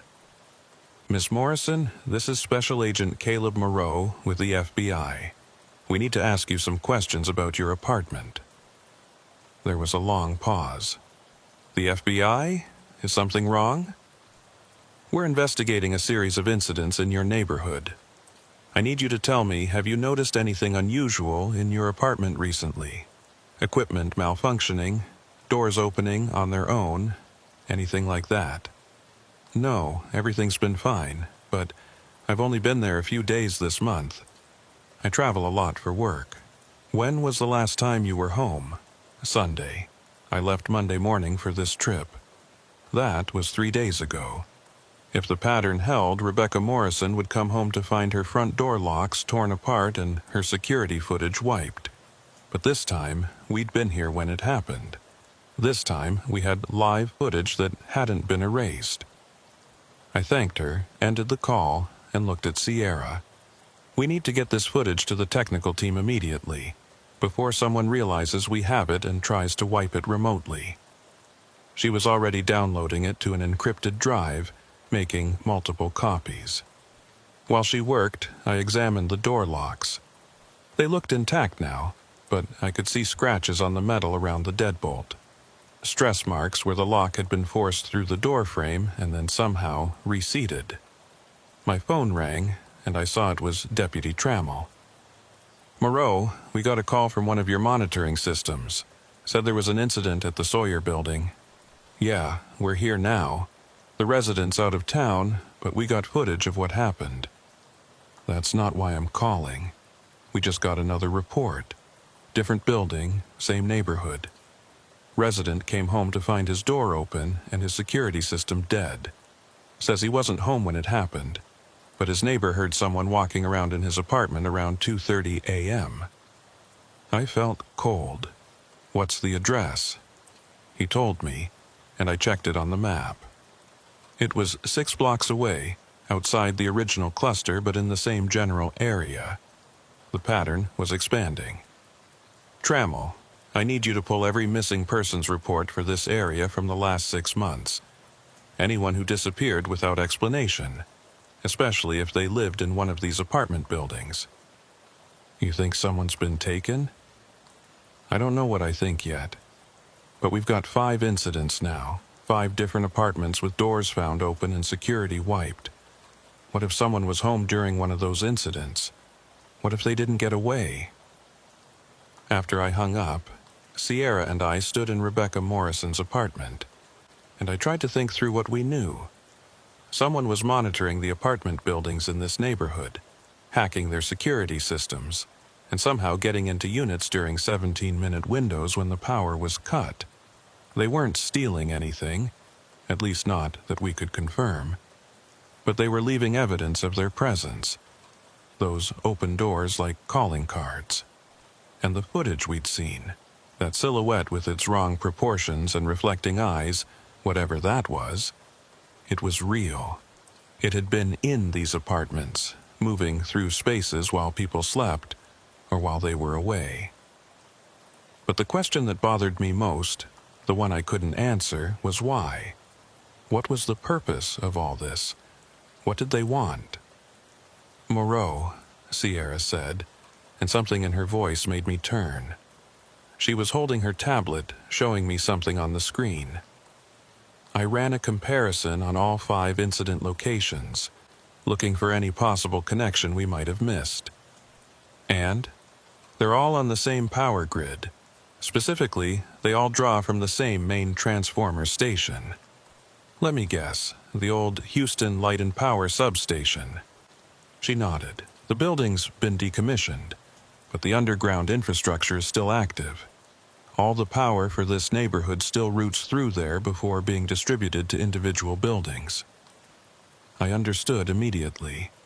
Whoever was working out of that substation had direct access to the electrical infrastructure for the entire area.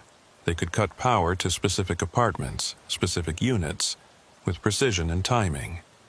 And if they were monitoring the security systems, they'd know exactly when residents were home and when they were away. We need to go back there, I said. Now, and this time we're bringing backup. We left the security guard with instructions to lock down Rebecca Morrison's apartment and not let anyone in without FBI authorization. Then we headed back to the substation, this time with 3 HPD units following us. I'd called Trammell, and he was coordinating a proper tactical response. Officers in body armor with flashlights and shotguns. When we got there, the building was dark. The flickering glow we'd seen before was gone, the whole structure looking abandoned and lifeless. We approached cautiously, weapons drawn, and found the front door standing open. The hallway inside was dark now. No lights, no humming electrical sound. I used my flashlight to navigate, and we moved through the building toward the room where we'd found the command center. The door at the end of the hall was closed. I signaled for the HPD officers to stack up behind me, counted down from 3 and pushed it open. The room was empty. Not just empty of people, but empty of everything.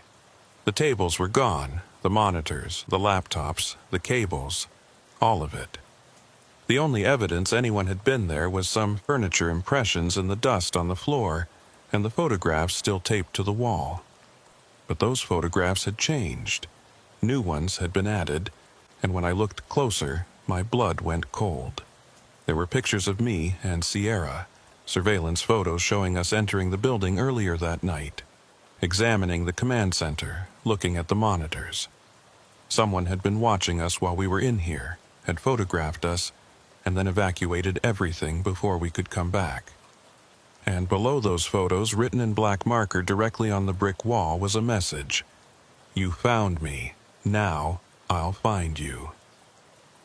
The HPD officers searched the entire building, found nothing except evidence of recent habitation. Whoever had been using this place as a base of operations was gone, and they'd taken everything with them. We processed the scene, collected the photographs as evidence, documented everything. But I knew it wouldn't lead anywhere. Whoever was doing this, they were smart, careful, always 3 steps ahead of us. It was almost dawn when we finished, the sun starting to rise over the Houston skyline. Sierra and I stood outside the substation, watching the city wake up, and I felt that deep exhaustion that comes from working all night on a case that's going nowhere. "What do we do now?" Sierra asked. "We wait," I said. "They're going to hit another apartment, probably tonight. And this time we're going to be ready." But even as I said it, I wasn't sure we could be ready. How do you prepare for something you don't understand? something that moves through locked doors and appears on camera footage in forms that shouldn't exist. My phone buzzed, and I saw a text from Trammell. He'd pulled the missing persons reports I'd requested, and there was something I needed to see. Over the last 6 months, 3 people had been reported missing from apartments in the Montrose area. All 3 lived in buildings within the cluster we'd identified. All 3 disappeared from their apartments with no sign of forced entry, no evidence of foul play. And all 3 had security systems that stopped recording hours before they were reported missing. 3 people, just gone, like they'd ceased to exist. I forwarded the information to Sierra, and she pulled up the details on her tablet. The first missing person was a man named Alex Torres, 26, software engineer. Disappeared from his apartment in the Ashland Lofts 3 months ago. His roommate came home from a business trip to find Alex gone. No note, no explanation, all his belongings still in the apartment. The second was Sarah Kim, 31, graphic designer. Disappeared from the Morrison Heights complex 2 months ago. Her boyfriend reported her missing when she didn't show up for dinner, and her car was still in the building's parking garage. The third was James Wolcott, 42, real estate agent. Disappeared from the Meridian Towers 6 weeks ago. His business partner called the police when James missed several important meetings, and they found his apartment empty, his phone and wallet left behind. 3 people, 3 of the same buildings where we'd documented the break-in incidents. And now that I looked at the dates, I realized something that made my skin crawl. Each disappearance happened on a night when there had been a power outage in the building. Not the apartment, but the whole building. Brief electrical issues that had been attributed to maintenance problems or grid fluctuations. Issues that lasted exactly 17 minutes. They weren't practicing, Sierra said quietly. The break-ins we've been investigating, those are the failures. The times when nobody was home or they left before it was over. But when someone was home, when they were there during the full 17 minutes. She didn't finish the sentence, but she didn't have to. 3 people missing. 3 unexplained disappearances from apartments that had lost power for 17 minutes during the night. We'd been looking at this all wrong. This wasn't a burglary ring or a surveillance operation or someone playing elaborate pranks. This was something worse, something that took people. And we had no idea why or how or where they were being taken. I called Rourke, my supervisor at the Bureau, and briefed him on everything we'd found. The command center and the substation, the surveillance photos, the pattern of disappearances. He listened in silence, and when I finished, he was quiet for a long time. "I'm sending you more resources," he finally said. "This is bigger than we thought. We need to establish a task force, bring in specialists, figure out what we're dealing with. With all respect, sir, we don't have time for that. If the pattern holds, there's going to be another incident tonight. And this time, someone might be home. Someone might disappear. What are you suggesting? We set up surveillance on every building in the cluster, monitor the power grid, watch for any fluctuations. The second we see a 17-minute outage starting, we move in. Fast response, full tactical, get there before whoever's doing this can finish whatever they're doing. And if you encounter whoever's behind this?" I thought about that silhouette in the footage, those reflecting eyes and impossible proportions. Then we'll deal with it. We spent the day preparing. HPD coordinated with the power company to give us real-time monitoring of the grid. We stationed unmarked units near every building in the target area, all of them ready to respond within minutes. Tactical teams were briefed, given photos of the missing persons, told to treat this as a potential kidnapping in progress. And Sierra and we went back to our office and watched that footage from Rebecca Morrison's apartment over and over. Studying the silhouette, trying to understand what we were seeing. "What if it's not human?" Sierra said at one point. "What if we're looking at this wrong, assuming it's a person in a costume or using special effects? What are you suggesting?" She hesitated. "I don't know. But those proportions, the way it moves, the fact that it can open doors with the locks engaged, the eyes reflecting infrared light, none of that is human." "The FBI investigates crimes committed by people," I said, "not ghost stories." "I know. But what if this is something we can't explain? What if the evidence is pointing to something that shouldn't exist?" I didn't have an answer for that. In 12 years with the Bureau, I'd learned to trust evidence, to follow facts wherever they led. But the facts in this case were leading somewhere I didn't want to go, somewhere that didn't fit into any framework I'd been trained to use. Night fell, and we took our positions. I was with Trammell in an unmarked car near the center of the cluster. Sierra was coordinating from our mobile command post, and tactical teams were staged and ready. All we could do now was wait. At 2:15 a.m., I was drinking cold coffee and trying to stay alert when Sierra's voice came over the radio. "We've got a fluctuation. Grid Sector 7. Power dropping in the Westheimer lofts." "How many units affected?" I asked. "Just one. Apartment 6C. Power cut at 2:17 exactly." Trammell was already driving. Lights off, moving through the empty streets toward the Westheimer lofts. Other units were converging from different directions. All of us coordinated. All of us moving fast. We reached the building in under 2 minutes. The lobby was lit, normal power, and we didn't wait for the security guard. Trammell and I went straight to the stairs, took them 2 at a time, tactical teams following behind us. The 6th-floor hallway was quiet, lit by emergency lighting that cast long shadows. Apartment 6C was at the end of the hall, and as we approached, I could see the door was closed. I knocked, loud and official. "FBI, open up!" No response. I checked my watch. We'd been in the building for 3 minutes.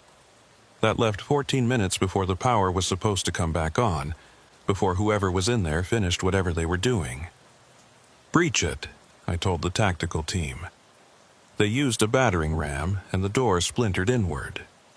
We moved into the apartment fast, weapons raised, flashlights cutting through the darkness. The apartment was small, maybe 500 square feet, and it only took seconds to clear it. Empty, nobody home, but there was something in the air, that same wrong feeling I'd noticed before, like the temperature and pressure had changed. And in the living room, I saw the security camera, its LED showing it was still recording on battery backup. "Sierra, can you access the camera feed from apartment 6C?" I asked over the radio. "Already on it," she said. A pause. "Moreau, you need to see this. It's there right now." My heart was hammering as I looked around the apartment, seeing nothing but shadows and furniture. "Where?" "In the bedroom. It's in the bedroom." I moved to the bedroom door, which was closed. I could hear something on the other side, a sound like breathing, but wrong, too deep, too slow. Trammell was beside me, his shotgun raised, and I counted down on my fingers. 3, 2, 1. I kicked the door open and brought my weapon up, flashlight beams stabbing into the darkness. The room was empty. Just a bed, a dresser, a closet, with the door hanging open. But the air in here was colder, much colder than the rest of the apartment, and I could see my breath fogging in the flashlight beam. "There's nothing here," I said into the radio. "It's right in front of you," Sierra said. And I could hear the fear in her voice. "On the camera feed, it's standing right in front of you." I turned slowly, sweeping my light around the room. Nothing. Just empty space and cold air and that sound of wrong breathing. Then I saw it. Not with my eyes, but in the mirror on the dresser. The mirror showed the reflection of the room behind me, and in that reflection there was something that wasn't there when I looked directly.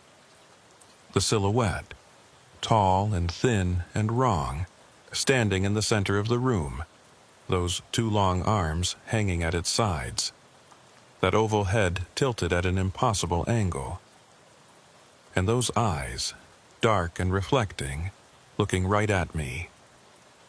I spun around, bringing my weapon to bear on where the reflection showed it standing. My flashlight beam passed through empty air, illuminating nothing. But in the mirror, I could still see it, motionless, watching. "Moreau, get out of there," Trammell said. He was backing toward the door, keeping his shotgun raised. "Whatever that thing is, we can't fight it if we can't see it." He was right. Every instinct I had was screaming at me to run, to get out of this apartment and never come back. But I thought about those 3 missing people, about whatever happened to them during their 17 minutes. "Not yet," I said. "We need to see what it does." I watched in the mirror as the silhouette moved, gliding toward me without seeming to walk. Those arms came up, reaching, and I could see details now that I'd missed in the footage. The hands weren't hands at all, but something else. Something that looked more like clusters of thin fingers or tendrils. The thing reached out in the reflection, and I felt something touch my face. Not physical contact, but a sensation like static electricity, making my skin prickle and my hair stand up. And then I heard it. That voice from the radio interference, but clearer now, close enough that it sounded almost human.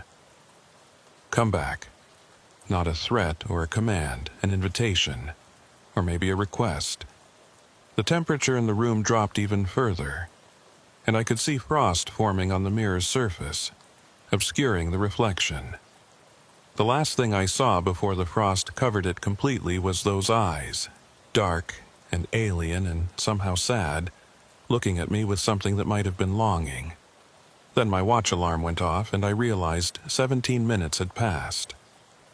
The lights in the apartment flickered back on, and the cold air vanished like it had never been there.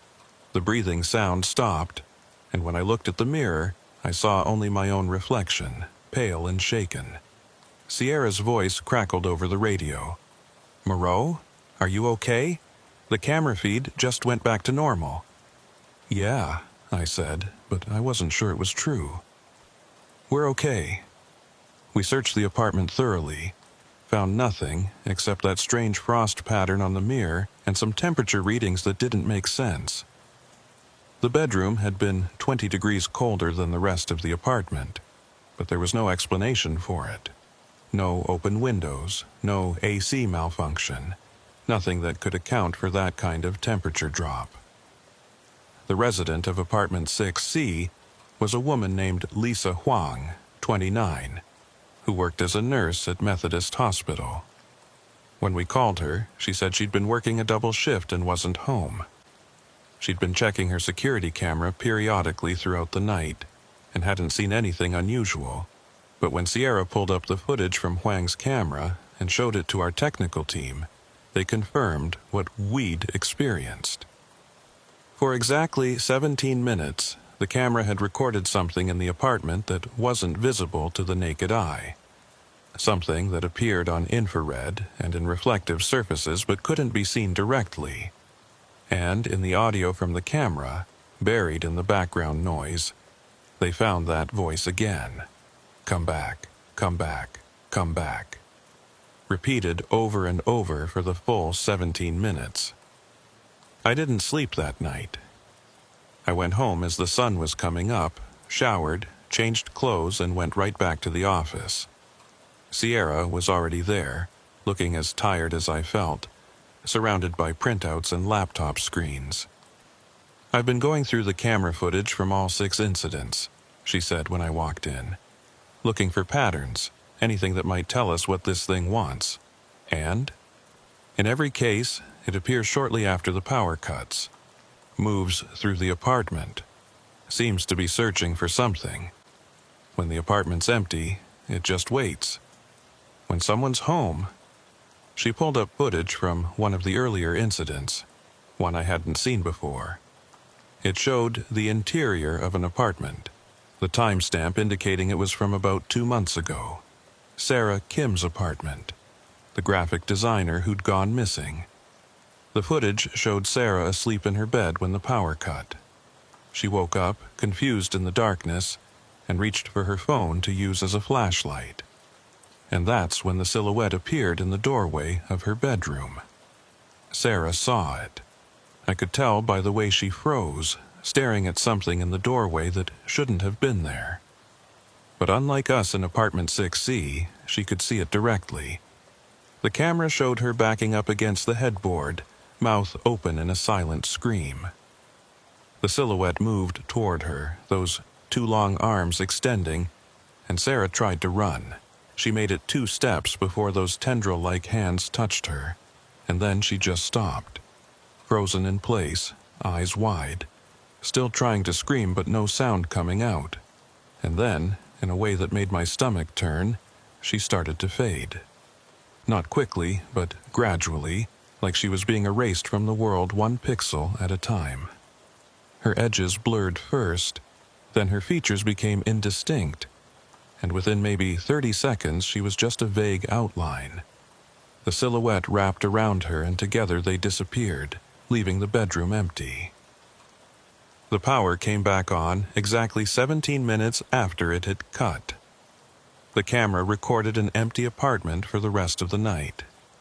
"Jesus Christ," I whispered. "That's what happened to all 3 missing persons," Sierra said. I found footage from the other 2 as well. Same pattern. The silhouette appears, makes contact, they fade out and disappear. And in each case, right before they vanish completely, the camera picks up audio. She played it for me. The voice was distorted, barely human, but the words were clear. "Come back with me. Come back. Come back." I sat down heavily in my chair, trying to process what I was seeing. This wasn't a crime in any conventional sense. This was something else, something that didn't fit into any category I'd been trained to investigate. "We need to notify the families," I said. "The missing persons, they're not coming back. They're not kidnapped in some basement waiting to be rescued. They're just gone. Gone where? I don't know. But wherever that thing comes from, that's where they are now." We spent the rest of the morning reviewing the evidence, preparing reports that I knew would sound insane to anyone who hadn't seen what we'd seen. By noon, word had spread through the bureau, and Rourke called me into his office. He looked old, sitting behind his desk with the case files spread out in front of him.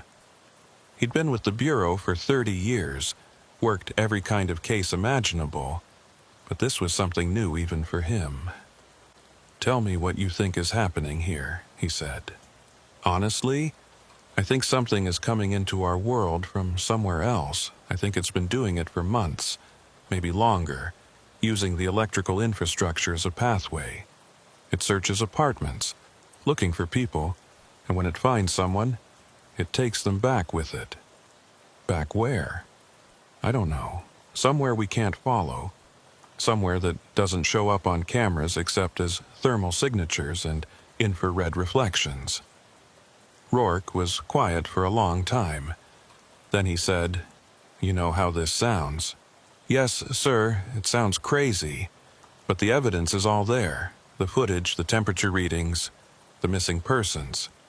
Something is taking people from their apartments, and we can't stop it because we can't even see it most of the time. The media's going to have a field day with this. Then we don't tell them. We put out a statement about a suspected serial kidnapper, warn residents to be cautious, but we don't mention what we've actually found. And the missing persons. Their families deserve answers. We tell them the truth, that their loved ones are gone, and we don't know where they are or how to get them back.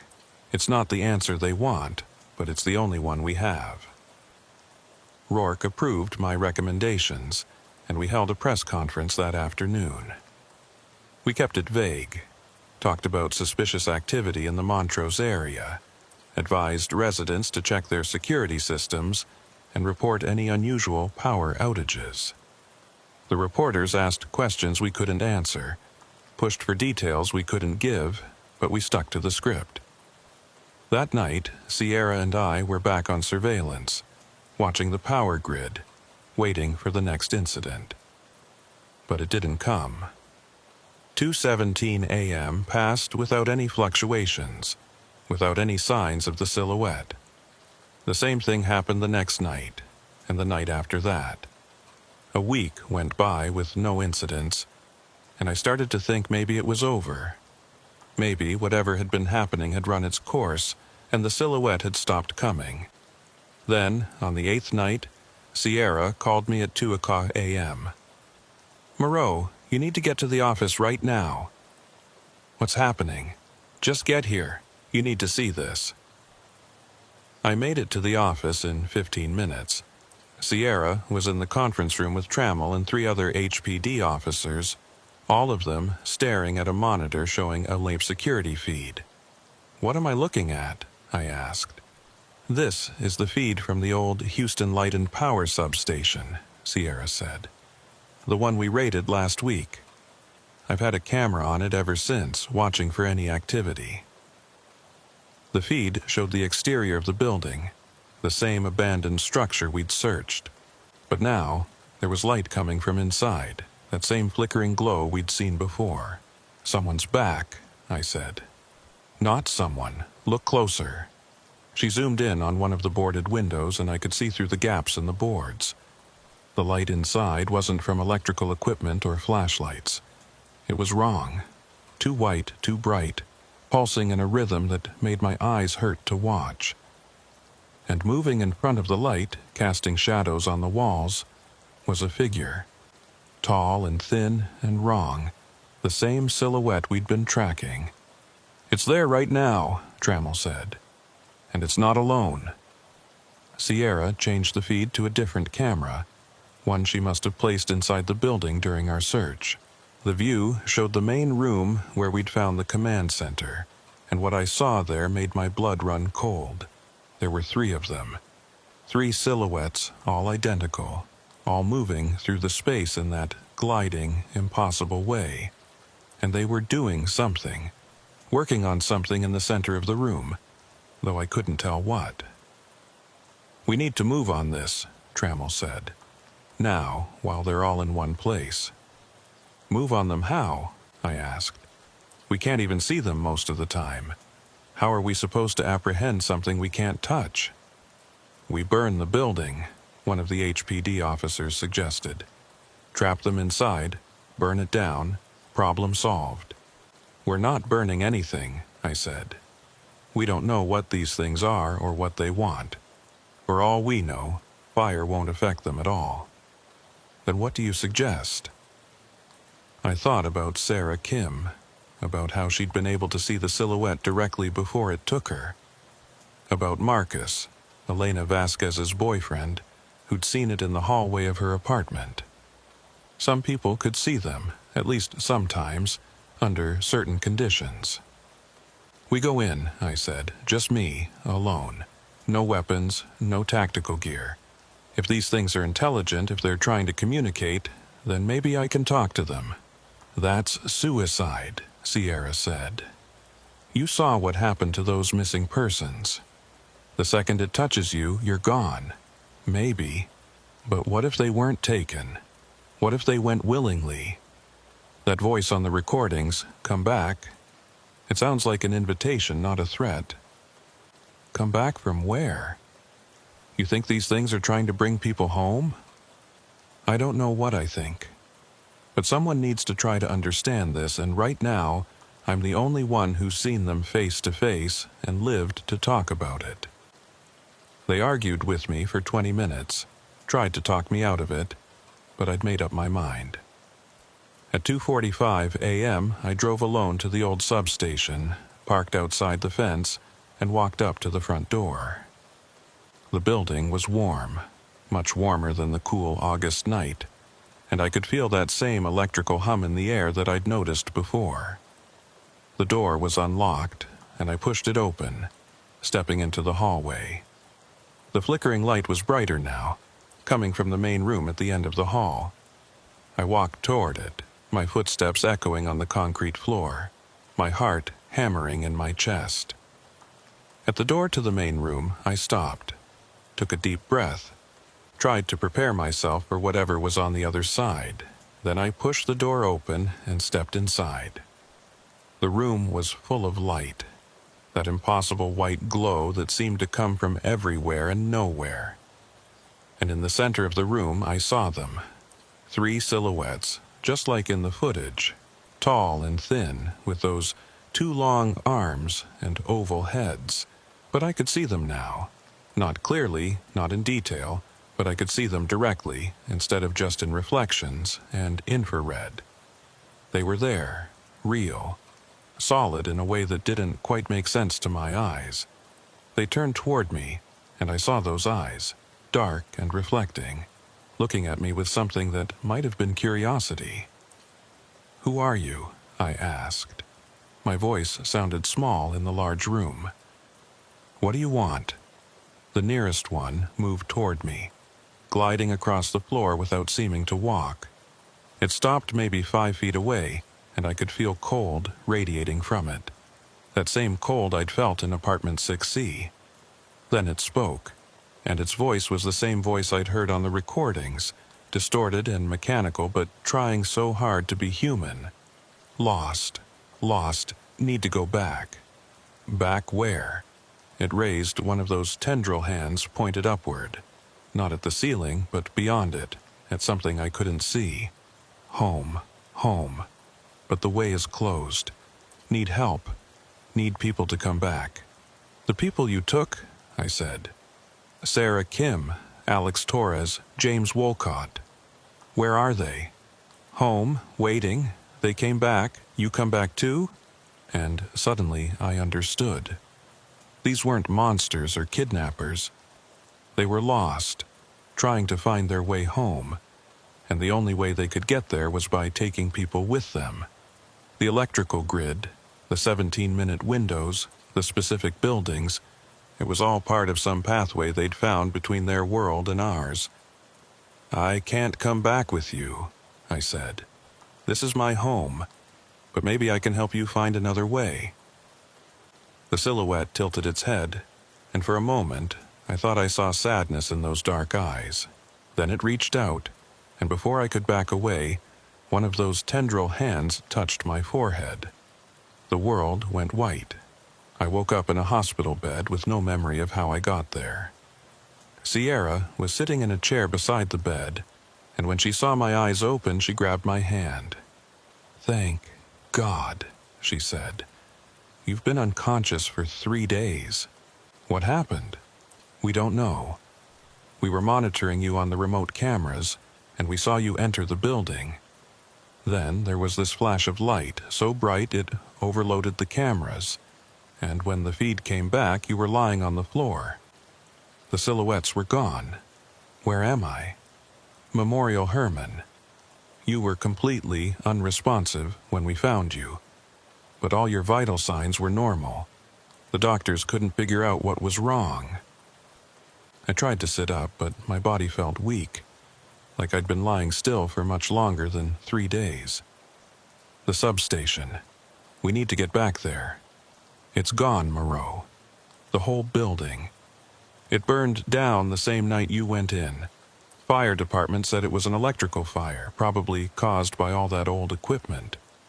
By the time they got there, the whole structure was engulfed. And the silhouettes?"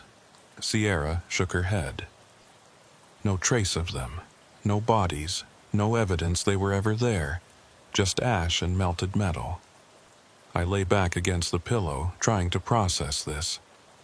I remembered entering the building, seeing the silhouettes, talking to them, and then that touch, and the white light, and there was something else. A memory that didn't feel like mine. I remembered being somewhere else, somewhere that was all white light and strange geometry, where the air tasted like copper and static. I remembered seeing people there, Sarah Kim and Alex Torres and James Wolcott, and they were alive but different, changed in ways I couldn't articulate.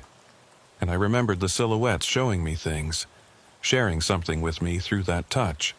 Knowledge, maybe, or understanding. They weren't from another dimension or another planet. They were from here, from Earth, but from a different time, a future so far ahead that humanity was gone, evolved, or extinct, or transformed into something unrecognizable. They'd been trying to come back, to warn us, or save us, or just to see what we'd been like before the change. But the pathway they'd found was unstable, dangerous, and every time they came through it damaged them, made them less substantial, harder to hold together. The people they'd taken, they hadn't been kidnapped. They'd volunteered, gone willingly to help the silhouettes find their way home, and in return, they'd been shown wonders, given glimpses of what humanity would become if we survived long enough. But I couldn't tell anyone this. It sounded insane even to me, and I wasn't sure how much of it was real memory and how much was fever dream from lying unconscious for 3 days. "The missing persons," I said. "Any trace of them?" "No, they're still gone. But Moreau, something weird happened while you were unconscious. The families of all 3 missing persons called us, said they'd each received a message." "What kind of message?" Sierra pulled out her phone, showed me a photograph. It was a text message from Sarah Kim's phone, sent to her mother at 3:00 a.m. on the night I'd entered the substation. "I'm okay. I'm home. Don't look for me. I love you."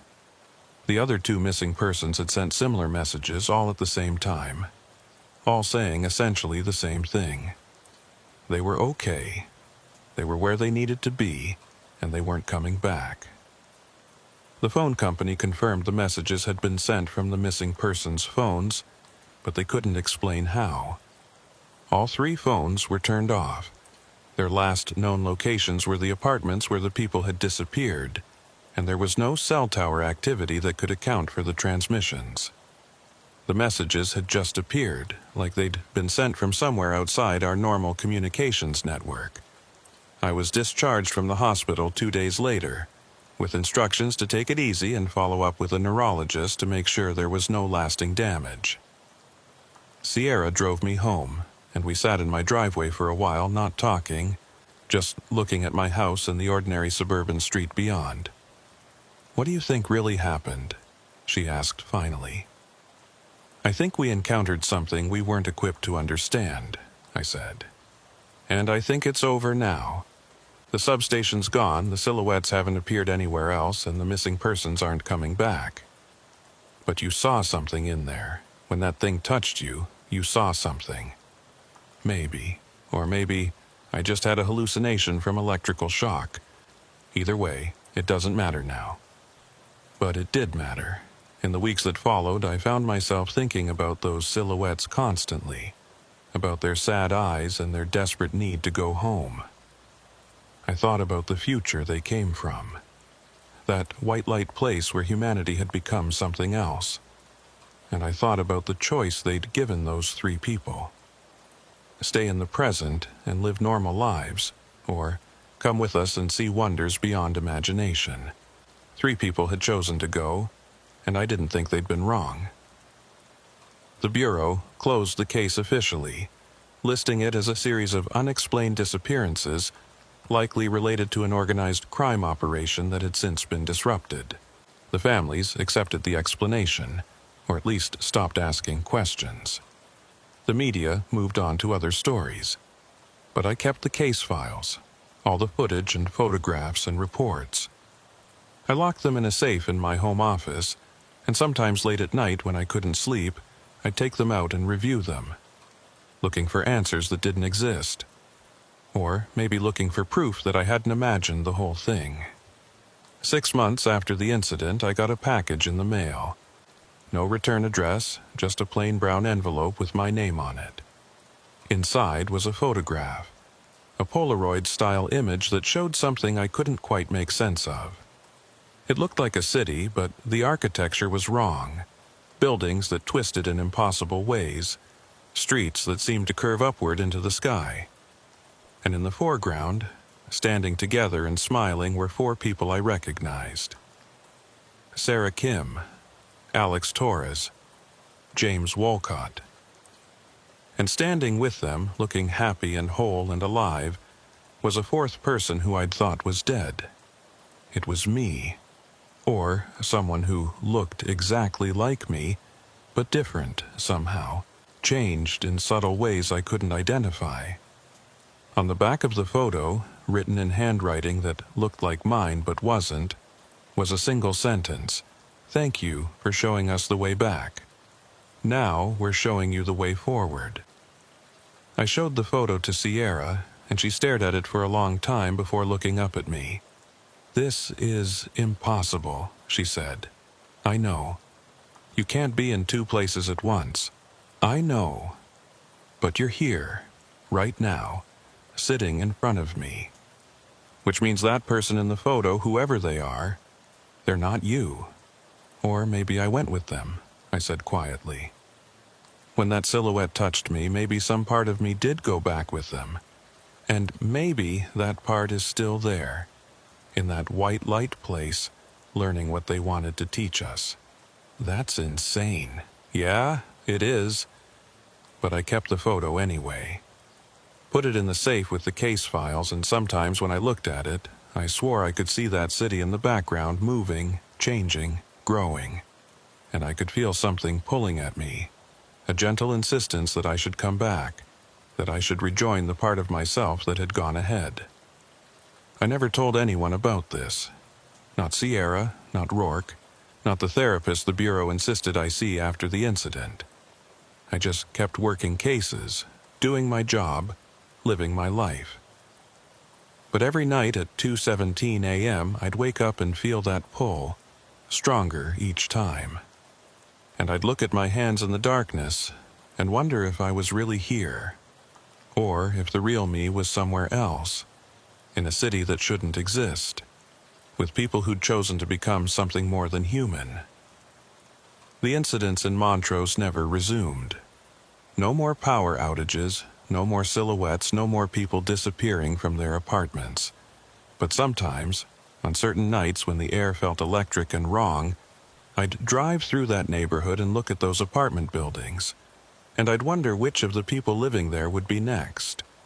Which of them would wake up to find their lights flickering, their air growing cold, and a tall, thin figure standing in their bedroom doorway, reaching out with impossible hands and speaking in a voice that sounded almost human. Come back with me." And I'd wonder if they'd go, if they'd take that hand and step through into the white light, leaving everything behind for a chance to see what we're all becoming, given enough time. I think I know what I'd choose. I think I already chose, that night in the substation when I let one of them touch me. I just don't know if the choice has been completed yet, or if I'm still in some in-between state, waiting for the final transition. Sometimes I catch myself doing things I don't remember deciding to do. Researching future technologies, reading theoretical physics papers about quantum entanglement and parallel dimensions, leaving my apartment at odd hours, and finding myself standing outside the ruins of the old substation, staring at the empty lot where it used to stand. And twice now, I've woken up with dust on my shoes that shouldn't be there, and photographs on my phone showing places I don't remember visiting, places that look wrong, that hurt to look at, where the geometry doesn't quite work right. I think they're still out there. The silhouettes, or whatever they really are. I think they're watching me, waiting for me to be ready, to fully accept what I already know, that I'm not entirely here anymore, that some part of me is already there, in that future place, and it's only a matter of time before the rest of me follows. Sierra noticed the change in me. Last week, she asked me directly if I was okay, if I needed to take some time off, see someone professional. I'm fine, I told her. Just tired. but I saw the way she looked at me, the concern in her eyes. And I saw her glance at my hands, at the way my fingers seemed to bend just slightly wrong, at angles that human fingers shouldn't bend. She saw it, and she knew, but she didn't say anything. Because what could she say? That her partner, her friend, was slowly becoming something else. That the thing he'd encountered in that substation had left a mark on him that was still spreading, still changing him. She just squeezed my shoulder and told me to get some rest. That was 3 days ago. Since then, I've been preparing. Writing this account, organizing my affairs, saying goodbye to people without making it obvious that's what I'm doing. Because tonight, at 2:17 a.m., I'm going back to where the substation used to be. And if they come for me, if they reach out with those impossible hands and offer me that choice again, I'm not going to refuse. I'm going to take their hand, step into the white light, go back to where part of me is already waiting. I don't know what I'll find there. I don't know what I'll become, or if there's any coming back from it. But I know I can't stay here. Can't keep living this half-life, split between two worlds, two versions of myself. It's time to become whole again, even if that means becoming something that isn't quite human anymore. The Bureau will list me as missing eventually. They'll search my apartment, find this account, maybe show it to the right people. Maybe someone will understand what happened here, what these silhouettes really were and why they came. Or maybe they'll just think I had a breakdown, that the case drove me crazy and I walked off into the night and never came back. Either way, it doesn't matter now. The clock on my computer shows 2:04 a.m. 3 minutes left. I can feel them already, reaching across whatever distance separates us, calling me home.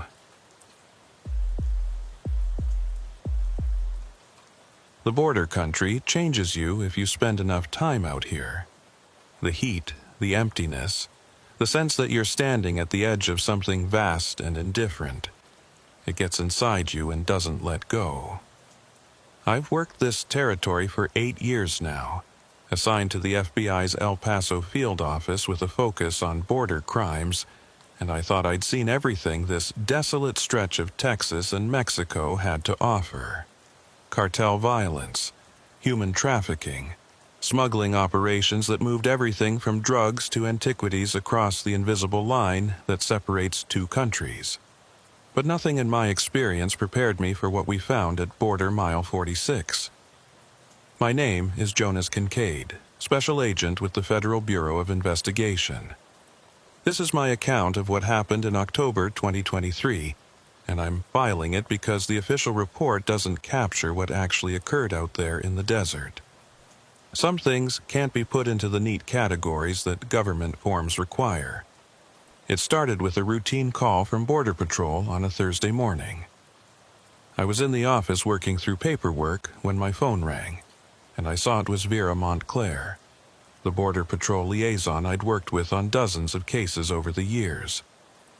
Vera was solid, the kind of agent who'd spent 20 years on the border and knew every wash, every trail, every spot where crossers tried to make it north. If she was calling me directly instead of going through official channels, something was wrong. "Kincaid, we've got a situation at mile 46, she said without preamble. "One of our patrol trucks went dark last night. We found it this morning, but the crew's gone. Define gone. Gone, as in not there. Trucks sitting on the patrol road, engines still running, doors open, but no sign of either agent. Their weapons are still in the cab, radios are there, everything except the people." I grabbed my keys and was heading for the door before she finished talking. "I'm on my way. Don't let anyone touch anything until I get there." The drive from El Paso to Border Mile 46 took me almost 2 hours, heading east on I-10 and then south on a series of progressively worse roads until I was on dirt tracks that barely qualified as navigable. The landscape out here is unforgiving, all sagebrush and rocky soil, mountains rising in the distance like broken teeth against the pale sky. The temperature was already pushing 90 degrees, even though it was only October, and the sun felt like it was burning through the windshield. I'd been to Mile 46 before, knew it as one of the more remote sections of the Border Patrol area. There's nothing out here except desert and the occasional ranch, miles between any kind of civilization. The patrol road runs parallel to the border itself, marked every mile with numbered posts that help agents coordinate their positions. Mile 46 sits in a valley between two low ridges, a spot where smugglers sometimes try to move people or goods across because the terrain provides some cover from aerial surveillance. When I arrived, there were already 3 Border Patrol vehicles on scene, agents standing around looking uncomfortable in a way that told me they didn't like what they were dealing with. Vera was there talking to Sheriff Colton Madrigal from the Hudspeth County Sheriff's Office, a big man with weathered skin and eyes that had seen too much of what the border could do to people. I parked and walked over, and Vera came to meet me halfway. She looked tired, more tired than I'd seen her in a long time. "Thanks for coming out," she said. "I know this is technically our jurisdiction, but I wanted FBI eyes on it from the start. What have you got?" She led me over to the Border Patrol truck, a white and green Silverado that sat on the dirt road with both front doors hanging open. The engine was off now, but Vera said it had been running when they found it at dawn. The vehicle looked completely normal, no damage, no signs of a struggle.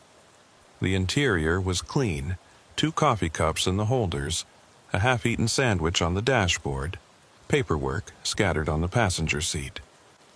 "Agents Martinez and Chen," Vera said. "Both experienced, both been working this sector for years. They checked in at 2:47 a.m., said they were doing a routine patrol sweep of Mile 46 to Mile 52. That was their last communication." "What time did you find the truck?" 6:23 a.m., when they didn't check in for their 6:00 a.m. status update. We started trying to raise them on the radio. No response. Supervisor sent a unit to their last known position, and they found this. I walked around the vehicle, looking for anything unusual. The tires were intact, no bullet holes, no blood. The ground around the truck was hard-packed dirt and rock, difficult terrain for tracking, but I could see boot prints leading away from the driver's side door, heading south toward the border itself. "Anyone follow those tracks?" I asked. "About 50 yards, Sheriff Madrigal said, walking over to join us. "They just stop. Not fade out, not get covered by wind, just stop like whoever was making them disappeared mid-step." I'd heard that before, knew it was the kind of thing that happened in desert terrain when wind and sun could erase tracks in hours. But the sheriff's expression told me he didn't think it was that simple. "Show me," I said. We walked south from the truck, following the boot prints. They were clear at first, deep impressions in the dirt showing someone walking with purpose, not running or stumbling. About 40 yards from the truck, we reached a spot where the ground changed slightly, becoming sandier, and the prints were still visible. Then, at what I estimated was about 50 yards out, they just ended. One moment there was a clear left boot print, the next there was nothing. The sand ahead was undisturbed, smooth, showing no indication anyone had walked through it. "What about the other agent?" I asked. "Chen, any tracks from the passenger side?" "No," Vera said. "No tracks at all, like she never got out of the vehicle." We walked back to the truck, and I examined the passenger side more carefully. The door was open, but there were no tracks in the dirt, no disturbance of the ground. If Chen had gotten out, she hadn't done it on this side of the vehicle. "The truck has cameras, right?" I asked. "Dashboard cam, maybe rear-facing?" Vera nodded. "Standard equipment, dash cam, and there's a camera that monitors the cargo bed. We pulled the SD cards, but there's a problem." She led me to one of the Border Patrol supervisor vehicles, where a laptop was set up showing video feeds. She pulled up the dashcam footage and hit play. The video showed the view from the truck's dashboard, the patrol road stretching ahead in the darkness, illuminated by the headlights. The timestamp showed 3:14 a.m. Everything looked normal, the truck moving at a steady pace, Martinez visible in the driver's seat, Chen beside him checking something on a tablet. At 3:16:02, the video stuttered. Not a freeze, but a skip, like several frames had been dropped. When it resumed, the image was distorted, colors bleeding into each other. The picture rolling like an old analog TV with poor reception. At 3:16:18, the camera went completely dark. Not black screen dark, but something else. A kind of visual static that hurt to look at.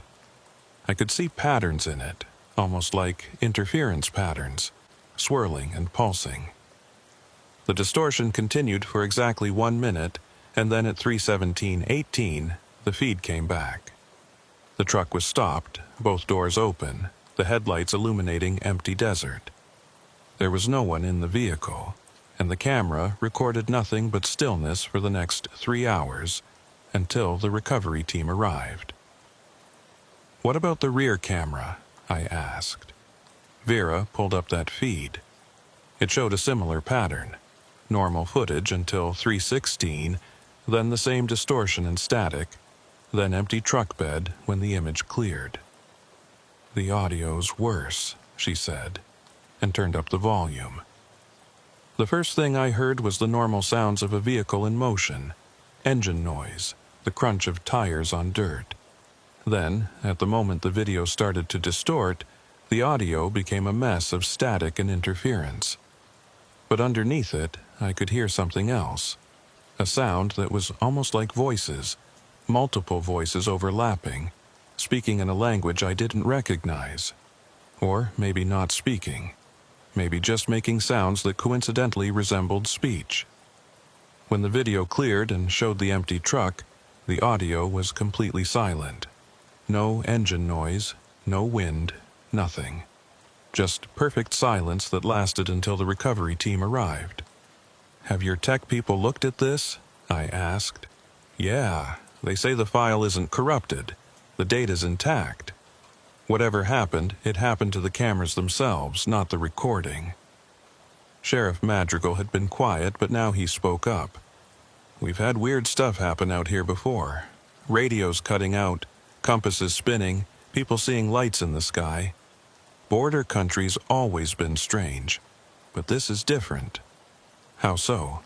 "Because usually, when someone disappears out here, we find them eventually. Maybe not alive, but we find them. Bodies in the desert, vehicles abandoned, something. But Martinez and Chen, it's like they just ceased to exist."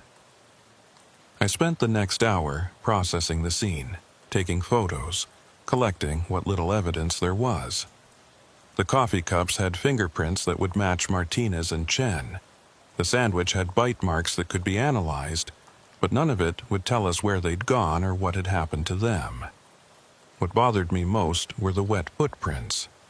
I found them completely by accident walking around the back of the truck looking for any disturbed ground I might have missed. Near the rear passenger side tire, there was a print in the dirt. Not a boot print, but a bare footprint. Small, like a child's or a small woman's. And it was wet, the dirt around it dark with moisture. I knelt down to examine it closer. The print was clear, showing 5 toes, a defined heel, the arch of a foot. And it was definitely wet. The moisture fresh enough that when I touched it, my finger came away damp, which made no sense. We were in the middle of the desert in October, and there'd been no rain in this area for over a month. The nearest water source was a stock tank about 3 miles away. There was no reason for there to be wet footprints here. I called Vera over, showed her what I'd found. "That's not possible," she said, staring at the print. And yet, there it is. We searched the area around the truck more carefully, found 3 more wet prints, all leading away from the vehicle toward the south, toward Mexico. They were spaced oddly, the stride too long for someone with feet that small, and they seemed to appear and disappear randomly.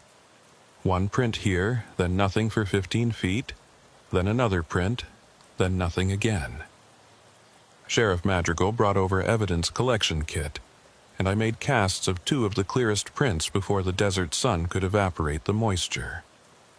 The wet dirt felt wrong in my hands, cold despite the heat, and it had a smell to it that I couldn't identify. Not organic decay, not chemical, but something else, something that made my nose itch and my eyes water slightly. By noon, we'd documented everything we could find at the scene. The truck was loaded onto a flatbed to be taken to a secure facility for more detailed forensic examination, and the search teams were organizing to sweep the area for any sign of Martinez and Chen.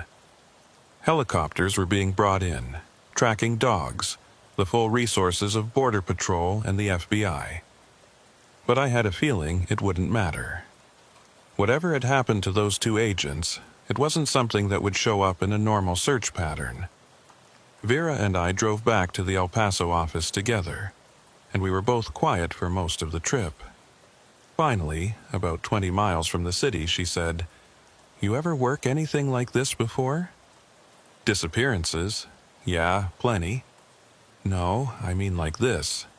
The wet footprints in the desert, the camera footage, the way the tracks just stop. This doesn't feel like a normal disappearance. What does it feel like?" She was quiet for a moment. Like something took them. Not someone, something. And I don't think we're going to find them alive. I didn't disagree, but I couldn't say that officially.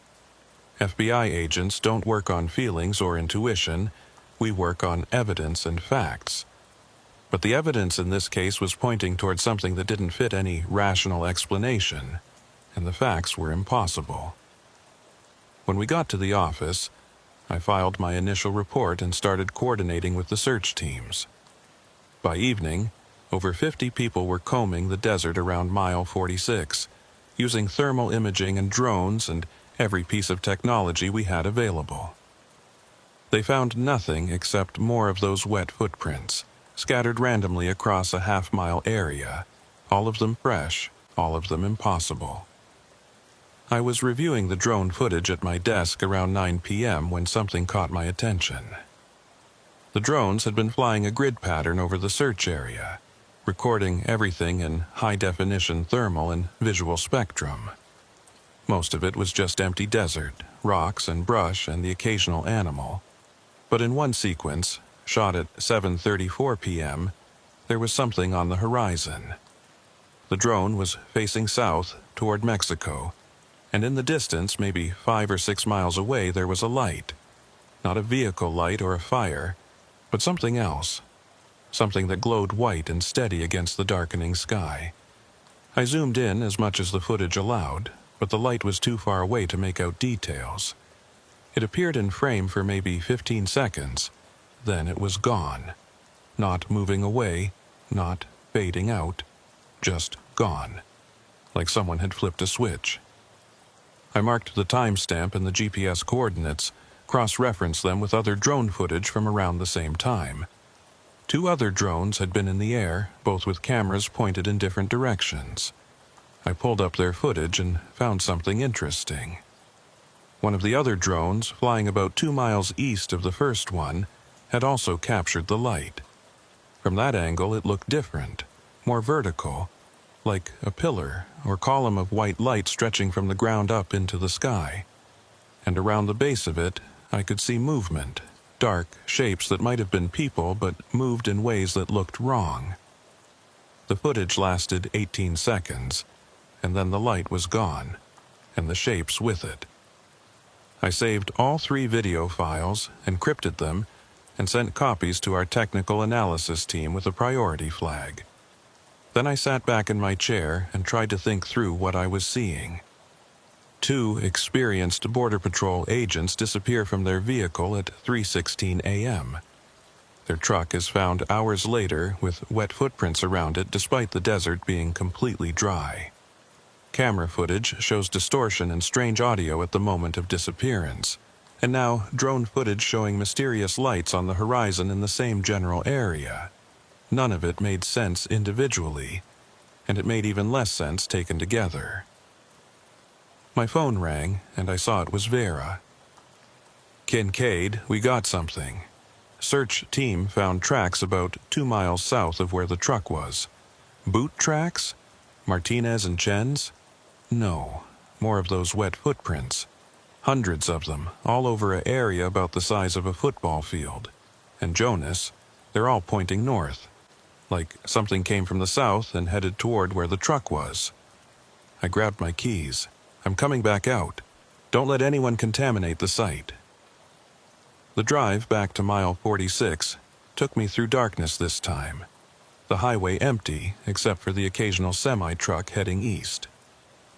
I made it in just over 90 minutes, pushing my vehicle faster than I should have, and found the search team staging area lit up with portable lights and generators.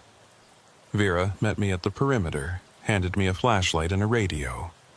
"Sight's about half a mile that way," she said, pointing south into the darkness.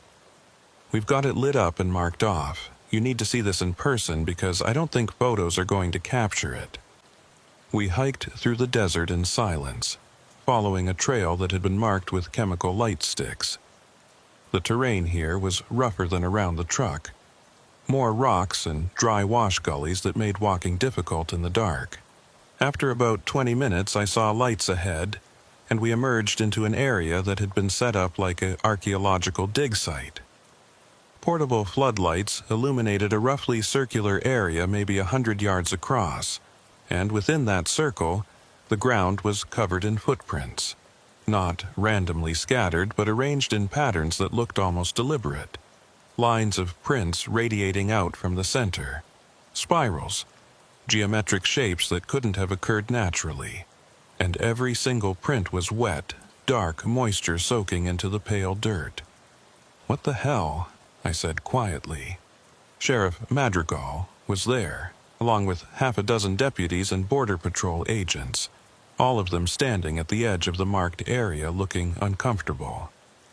"We found it about 2 hours ago," he said. "Search team was working a grid pattern and saw the wet ground from a distance. Thought maybe there was an underground spring or something, but when we got closer," he trailed off, gestured at the impossible scene in front of us. I walked to the edge of the marked area, knelt down to examine the closest prints. They were the same as the ones we'd found near the truck. Small, bare feet, human-looking, but something about the proportions seemed slightly off. The toes were too long maybe, or the arch too pronounced, and they were fresh. Despite hours of desert heat, the moisture hadn't evaporated. If anything, the prints looked wetter now than they had at the truck site. "Anyone tried to collect samples?" I asked. "Yeah," Vera said. "We got some of the wet dirt into evidence containers. But Jonas, watch this." She walked over to one of the clearer prints, pulled out a small evidence kit, and used a cotton swab to collect some of the moisture. The swab came away wet, as expected. But then, as I watched, the moisture on the swab began to glow faintly, a pale greenish light that was barely visible under the floodlights but definitely there. "What is that?" I asked. "No idea. It's not radioactive. We checked. It's not any kind of chemical phosphorescence we recognize. It just glows." I took the swab from her, examined it closely. The glow was real, consistent, not fading over time. And when I held it close to my face, I could smell that same strange odor I'd noticed at the truck site. That chemical, not chemical scent that made my sinuses itch. We spent the next 3 hours documenting the site, photographing every angle, collecting samples of the wet dirt, mapping the patterns of the footprints. The work was methodical and professional, but I could feel the unease among the team. Everyone knew this wasn't normal. Wasn't something that could be explained by conventional means. Around midnight, I was standing at the center of the circular area, trying to understand the pattern of the prints, when I noticed something. The ground under my feet felt different, softer somehow, and when I shined my flashlight down, I could see that the dirt here was darker, wetter than anywhere else in the area. And it was warm. Not hot, but definitely warmer than the surrounding desert soil should be after nightfall.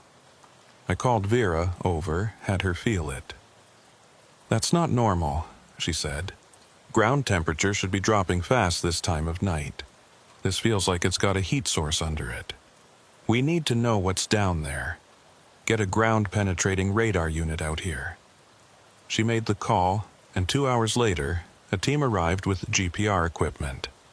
They set it up and began scanning the central area, the technician watching the screen and making notes. "There's something down there," he said, after about 15 minutes of scanning. "About 6 feet deep, maybe 8 feet across. It's not rock, the density's wrong for that. Could be a void, some kind of natural cavern." "Could be a body?" I asked, thinking about Martinez and Chen. "If it is, it's big, or there's multiple bodies, but honestly, I've never seen a GPR signature quite like this. Whatever it is, it's reflecting the signal in a weird way, like it's not entirely solid." We discussed excavating, bringing in equipment to dig, but Sheriff Madrigal pointed out that we'd need proper permits and a lot more resources if we were going to start major earth moving in the middle of the night. We agreed to secure the site and come back at dawn with the full team. I didn't want to leave, felt like we were abandoning something important, but there was nothing more we could do in the darkness. We set up a perimeter, left 3 deputies to guard the site, and headed back to the staging area. It was almost 3 a.m. when I finally made it back to El Paso, exhausted and confused and no closer to understanding what had happened to Martinez and Chen. I fell asleep at my desk, head on my arms, and dreamed of wet footprints leading into darkness. I woke to my phone ringing, sunlight streaming through the office window. I'd slept maybe 3 hours, and every muscle in my body ached from the desert hiking and the stress. The caller ID showed Vera's number. "Yeah," I answered, my voice rough. "We've got a problem. The site at mile 46, the one we secured last night with the footprints." I sat up, suddenly wide awake. "What happened?" "It's gone. Not the location, but the prints. All of them. The deputies on guard said everything was fine until about 3:16 a.m., and then they heard this sound, like wind or rushing water. When they went to check, all the wet footprints had dried up. Just gone, like they were never there." "That's not possible. We have photos, samples. The samples are gone too. Every evidence container we filled with the wet dirt, it's dry now. Just regular desert soil. And Jonas, the glow, that green phosphorescence, it's not showing up on any of the samples. They're all inert." I felt cold despite the warm office. "What about the photos? The documentation?" "Photos are fine. They show the prints clear as day. But without the physical evidence, without the moisture and the glow, it's just pictures of some marks in the dirt. Could be anything." I told her I'd be there within 2 hours and started making calls. Our technical team, the crime lab, anyone who might have analyzed samples from the site. Everyone reported the same thing. The samples had changed overnight, the moisture evaporating, the unusual properties disappearing like they'd never existed. By the time I made it back to mile 46, it was almost noon. The site looked completely different in daylight, just another patch of desert with some disturbed ground. The circular pattern was still faintly visible if you knew what to look for, but the wet footprints were gone, the whole area dry and unremarkable. Sheriff Madrigal was there with Vera, both of them looking frustrated and exhausted. 3 deputies, Madrigal said. 3 trained law enforcement officers standing guard all night, and they all say the same thing. Everything was normal until 3:16, then that sound, then nothing. No one approached the site, no vehicles, no people. The prints just dried up on their own. 3:16, I said. Same time the Border Patrol truck cameras failed. What is it about that specific time? Nobody had an answer. We brought in the GPR equipment again, rescanned the area where we'd found that anomaly the night before. The technician ran multiple passes, checked his equipment, ran the scans again. There's nothing there, he finally said. No void, no cavity, no anomalous readings, just solid ground. That's impossible. You found something last night. I saw the readings. I know what I saw, but I'm telling you, there's nothing there now. It's like the ground filled in overnight, or whatever was down there moved. I had him email me copies of the previous night's scans, proof that we hadn't imagined it. Then I stood in the center of that circular area and tried to think through what we knew. 2 agents disappear at 3:16 a.m. Camera footage shows distortion at that exact time. Wet footprints appear in the desert, in patterns that suggest intelligent design. A void under the ground that disappears overnight, and a mysterious light on the horizon captured by drone footage. It felt like we were looking at pieces of different puzzles, none of them fitting together in any logical way. My phone buzzed with a text from our technical analyst. They'd finished processing the drone footage I'd sent them, and there was something I needed to see.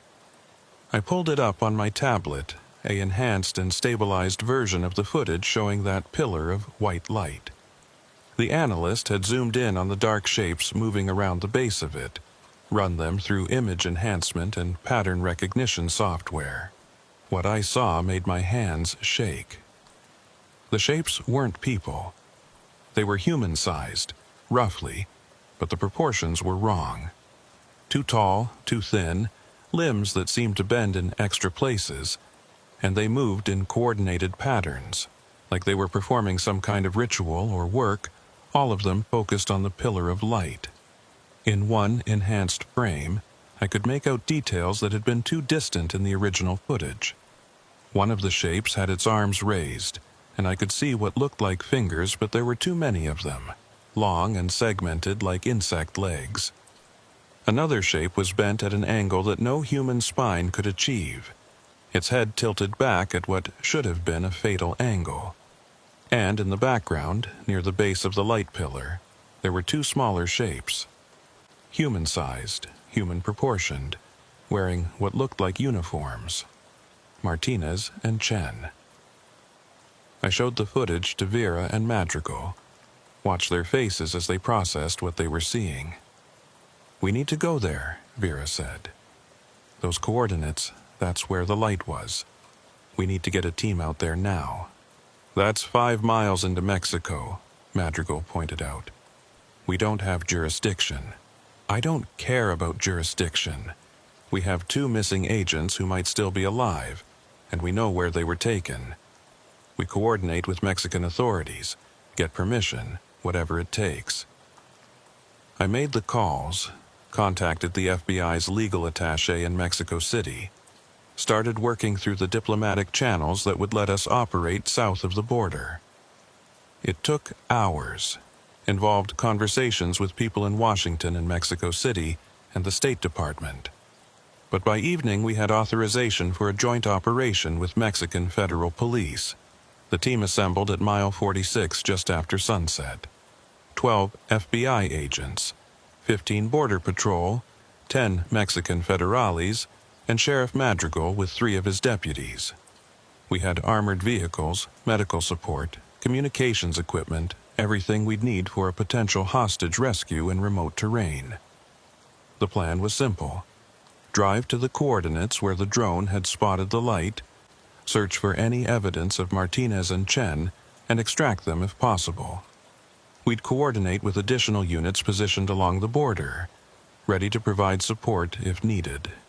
What we weren't prepared for was what we'd actually find out there. The drive into Mexico was tense and quiet. We crossed the border at an official checkpoint, the Mexican federales leading the way through dirt roads that got progressively worse the farther south we went. The terrain here was rougher than on the U.S. side, more mountains and arroyos, the kind of landscape where you could hide anything and no one would ever find it. After about 90 minutes of driving, we reached the coordinates.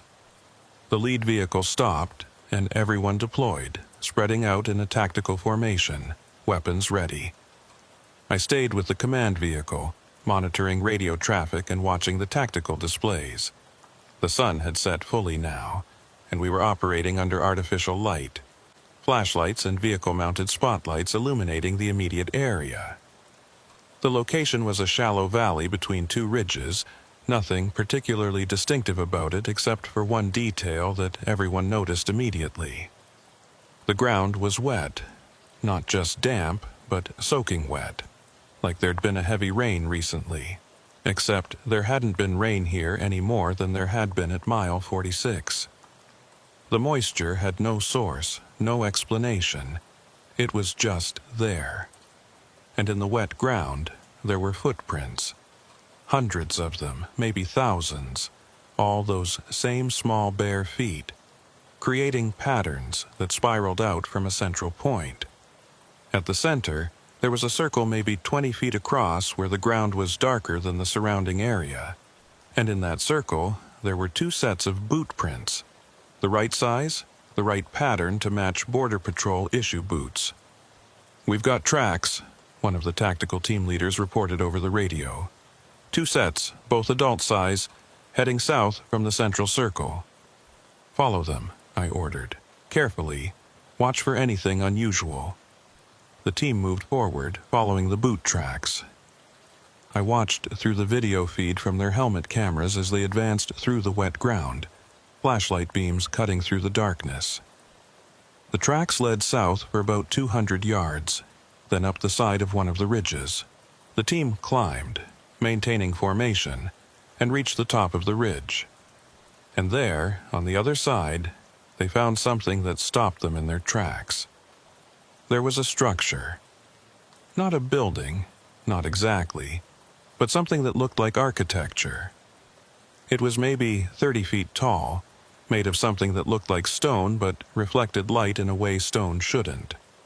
The surface had a wet sheen to it, and it seemed to pulse faintly, like it was breathing. The structure was roughly triangular, with smooth sides that met at angles that looked wrong, that made my eyes hurt to look at through the video feed. There were openings in it, dark spaces that might have been doorways or windows, but they were positioned in ways that defied normal geometry. "What the hell is that?" someone asked over the radio. "Unknown structure," the team leader reported. "Approaching to investigate." "Negative," I said immediately. "Hold position. Do not approach until we can get more intel." But one of the federales, either not hearing the order or choosing to ignore it, moved closer to the structure. He was maybe 10 feet from the nearest opening when something happened. The structure flashed, that same white light we'd seen in the drone footage. So bright, it overloaded the helmet cameras. When the image came back, the federale was on the ground, and the structure was pulsing more rapidly, the light growing brighter. Man down, someone shouted. The team rushed forward to grab their fallen colleague, dragged him back from the structure. The medic started working on him immediately, checking vitals, looking for injuries. "He's breathing," the medic reported. "Pulse is strong but irregular. No visible wounds. He's just unconscious." "Get him back to the vehicles," I ordered. "Everyone else, pull back to a safe distance. Nobody approaches that structure until we figure out what it is." The team retreated, carrying the unconscious federale, and established a perimeter about 100 yards from the structure. I watched through multiple camera angles as the thing continued to pulse, the light growing brighter and dimmer in a steady rhythm. Vera was beside me in the command vehicle, staring at the monitors. That's not natural, she said. That's not anything human-made either. What is it? I don't know, but those boot prints led right to it. Martinez and Chen went in there, or near it. I got on the radio to the tactical team leader. Do you have visual on anyone near the structure? Any movement, any signs of our missing agents? Negative. The structure appears empty, but we can't see into those openings. They're too dark, like they absorb light. I made a decision that I knew might be wrong, but felt necessary. I'm coming up there. I need to see this in person. Vera tried to argue with me, said it was too dangerous, that we should wait for specialist teams. But I'd already spent 3 days watching evidence disappear, watching impossible things happen, and I needed to understand what we were dealing with. Sheriff Madrigal came with me, bringing night vision equipment and a portable radio scanner. We climbed the ridge, joined the tactical team at their perimeter, and I got my first in-person look at the structure. It was worse than the video had shown. The wrongness of it was more apparent. The way the angles didn't quite work, the way it seemed to be simultaneously solid and somehow insubstantial. Looking at it made my head hurt, made me feel slightly nauseous. "Can you hear that?" Madrigal asked. I listened. Under the sound of wind and the distant rumble of the vehicle, there was something else. A low-frequency hum, almost below the threshold of hearing, that seemed to vibrate in my chest. Yeah. What is that? I don't know, but my radio scanner's going crazy. He showed me the device, which was cycling through frequencies, picking up signals that shouldn't be there. Voices speaking in unknown languages, bursts of data that sounded like old modem tones, and underneath it all, that same humming sound. One of the federales who spoke some English came over looking shaken. "I know this place," he said. "The old ones, the people who lived here before the Spanish, they had stories about it. They said there was a door in the desert, a place where the sky came down to the earth. They said things came through it sometimes, things that walked like men but were not men." "How old are these stories?" I asked. "Hundreds of years, maybe thousands. But they always said the door was here, in this valley." I looked at the structure again, that impossible architecture that pulsed with white light. A door, a gateway, between what and what, I couldn't begin to guess. My radio crackled and I heard Vera's voice, urgent and strained. "Jonas, we're picking up something on the seismic monitors. There's movement underground, something big, heading toward your position." "How big?" "I don't know. The readings don't make sense. But whatever it is, it's maybe half a mile away and closing fast." "Everyone fall back to the vehicles," I ordered.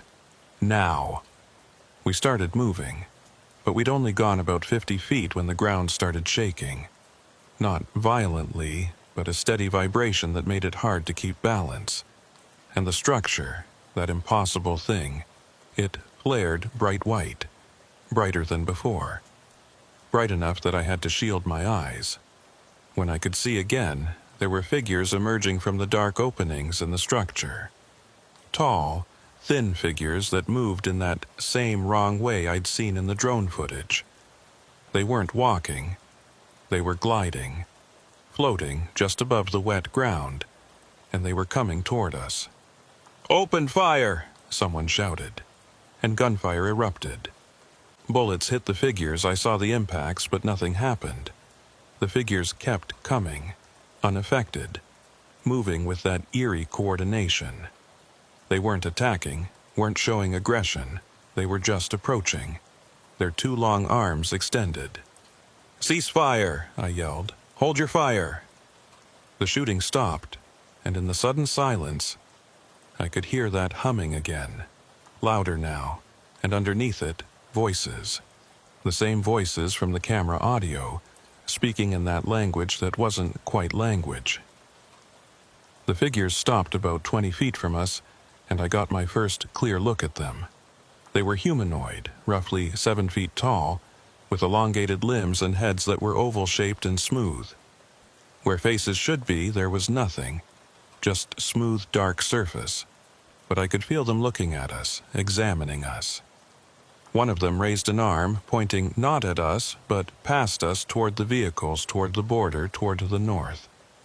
And then it spoke, and its voice was the sound from the radio interference, distorted and layered but forming recognizable words. They came. They crossed. They are with us now. You cannot have them back. Martinez and Chen, I said, my voice shaking. Where are they? The figure tilted its head, and the gesture looked almost curious. They are becoming. They chose to become. As you may choose. What does that mean? What are you? We are the between. We are what waits in the spaces. We are old, older than your words. This place, this door, it has always been open. You close your eyes and do not see, but it is always open. Sheriff Madrigal was beside me, and I could hear his breathing, fast and shallow. The tactical team had their weapons raised but weren't firing, all of them frozen in place, watching these impossible things. Let us see them, I said. Let us see Martinez and Chen, prove they're alive. The figure lowered its arm, turned toward the structure. For a moment, nothing happened. Then two more figures emerged from the dark openings, and these were different. Shorter, more human proportions, wearing the remains of Border Patrol uniforms. But they'd changed. Their skin had a pale quality to it, almost luminescent, and they moved with that same gliding motion as the others. When they got close enough, I could see their faces, and my stomach dropped. Martinez and Chen, recognizable but altered, their features somehow sharper, their eyes completely black, no whites visible at all. They looked at us, and I wasn't sure they even recognized us as their former colleagues. What did you do to them? Vera demanded, her voice breaking. Nothing. They chose. They opened themselves to the becoming, and now they are between, as we are. They are home. This isn't their home. They're human. They belong with us. They were human, now they are more. They see the spaces between moments, walk the paths between places. They are free of the prison of singular time, singular place. They are home. I wanted to argue, wanted to demand their return, but looking at Martinez and Chen, at what they'd become, I knew it was pointless. Whatever process had transformed them, it wasn't something that could be reversed. They weren't human anymore, not in any meaningful sense. Why? I asked. Why take them? Why not just leave us alone? The door is opening wider. Your time approaches the convergence. We prepare the way, gather those who can become, who can help your kind when the change comes. They volunteered. They understood. Others will volunteer too. The figure raised its arm again, and this time it was pointing directly at me. You could become. You have the sight. You see what others do not. You could be between, could help when the convergence comes.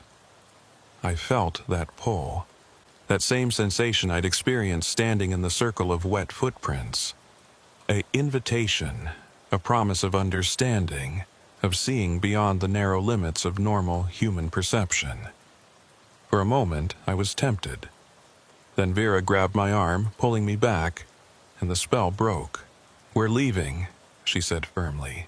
Everyone, back to the vehicles, now. We retreated, moving carefully, keeping our eyes on the figures. They didn't follow, just stood there watching us go. When we reached the vehicles, I looked back one last time. Martinez and Chen were still visible, standing with the others near the structure. As I watched, they raised their hands in unison, a gesture that might have been a wave or a blessing or just acknowledgement. Then the white light flared again, and when it cleared, they were gone. All of them, the figures and the structure itself, just gone like they'd been erased from the world. The ground was still wet, still covered in those impossible footprints, but the structure, that door between places, had vanished. We drove back to the border in silence, everyone processing what we'd seen, trying to fit it into some framework that made sense. The unconscious Federale woke up about halfway back, confused and disoriented, but physically unharmed. He couldn't remember anything after approaching the structure, had no memory of what happened to him. By the time we reached mile 46, it was almost dawn. We debriefed, gave initial statements, began the long process of documenting what had occurred. But I knew, even as I was doing it, that most of the official report would never capture the truth of what we'd encountered. How do you report that 2 federal agents have been transformed into something non-human? How do you document a structure that defies physics and disappears without a trace?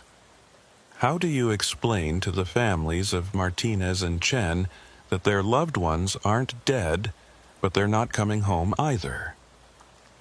I spent 3 days in meetings, being questioned by people from Washington, being evaluated by psychologists, giving testimony that I knew sounded insane.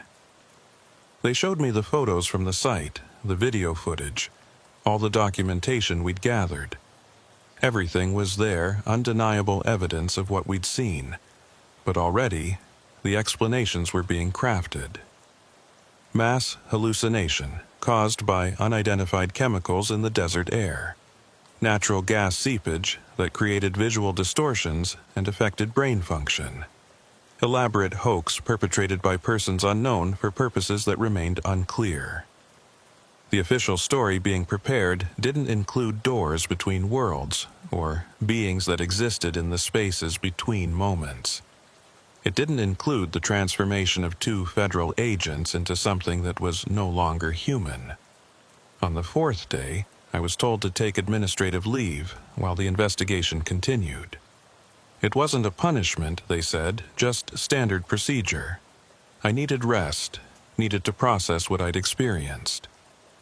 I went home, tried to sleep, couldn't. Every time I closed my eyes, I saw that structure, those figures, Martinez and Chen with their black eyes and 2 smooth movements. On the 5th night, I woke at 3:16 a.m. Exactly 3:16, the same time the Border Patrol truck cameras had failed, the same time the footprints had dried up. I lay in bed, staring at the ceiling, and felt something watching me. I got up, walked through my dark house to the back door, and stepped outside. The desert stretched away from my property, empty and still under the stars. But something was different. The air felt charged, electric, like a storm was coming.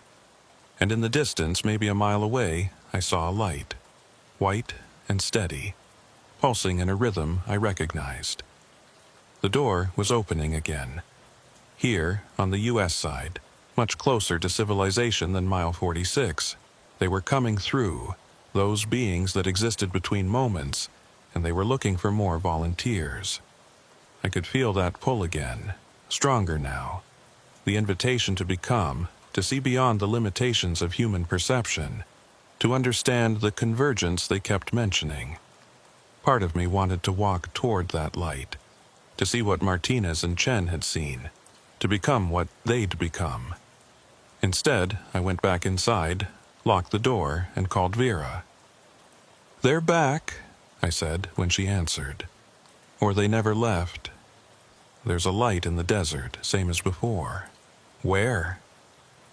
I gave her the location, heard her mobilizing a response team, but I knew it wouldn't matter. By the time anyone got there, the light would be gone, the door would close, and there'd be nothing but wet footprints and questions. I've been on administrative leave for 3 weeks now. The official investigation is ongoing, but I already know what the conclusion will be. Inconclusive results, insufficient evidence to determine what happened to Martinez and Chen. Case closed pending new information. But I also know the truth. The door in the desert is real. The beings that come through it are real. And they're gathering people, preparing for something they call the convergence. Some event that will change everything. I don't know when it will happen. Could be tomorrow, could be 100 years from now. But it's coming, and when it does, the people they've taken, the ones who've become something between human and whatever these beings are, they'll be the bridge between our world and theirs. Martinez and Chen aren't lost. They're not dead. They're just ahead of us, waiting on the other side of a door that most people can't see. I still work for the FBI, still investigate cases along the border, but I carry something with me now, an awareness that there are things happening in the spaces we don't look at, doors opening in places we think are empty. And sometimes, late at night when I'm out in the desert, I see them. Tall figures standing on the horizon, watching. Wet footprints appearing in the dry sand, leading nowhere and everywhere. Lights in the sky that pulse with that familiar rhythm. The door is always there. We just choose not to see it. Until we do. Until we're ready to become.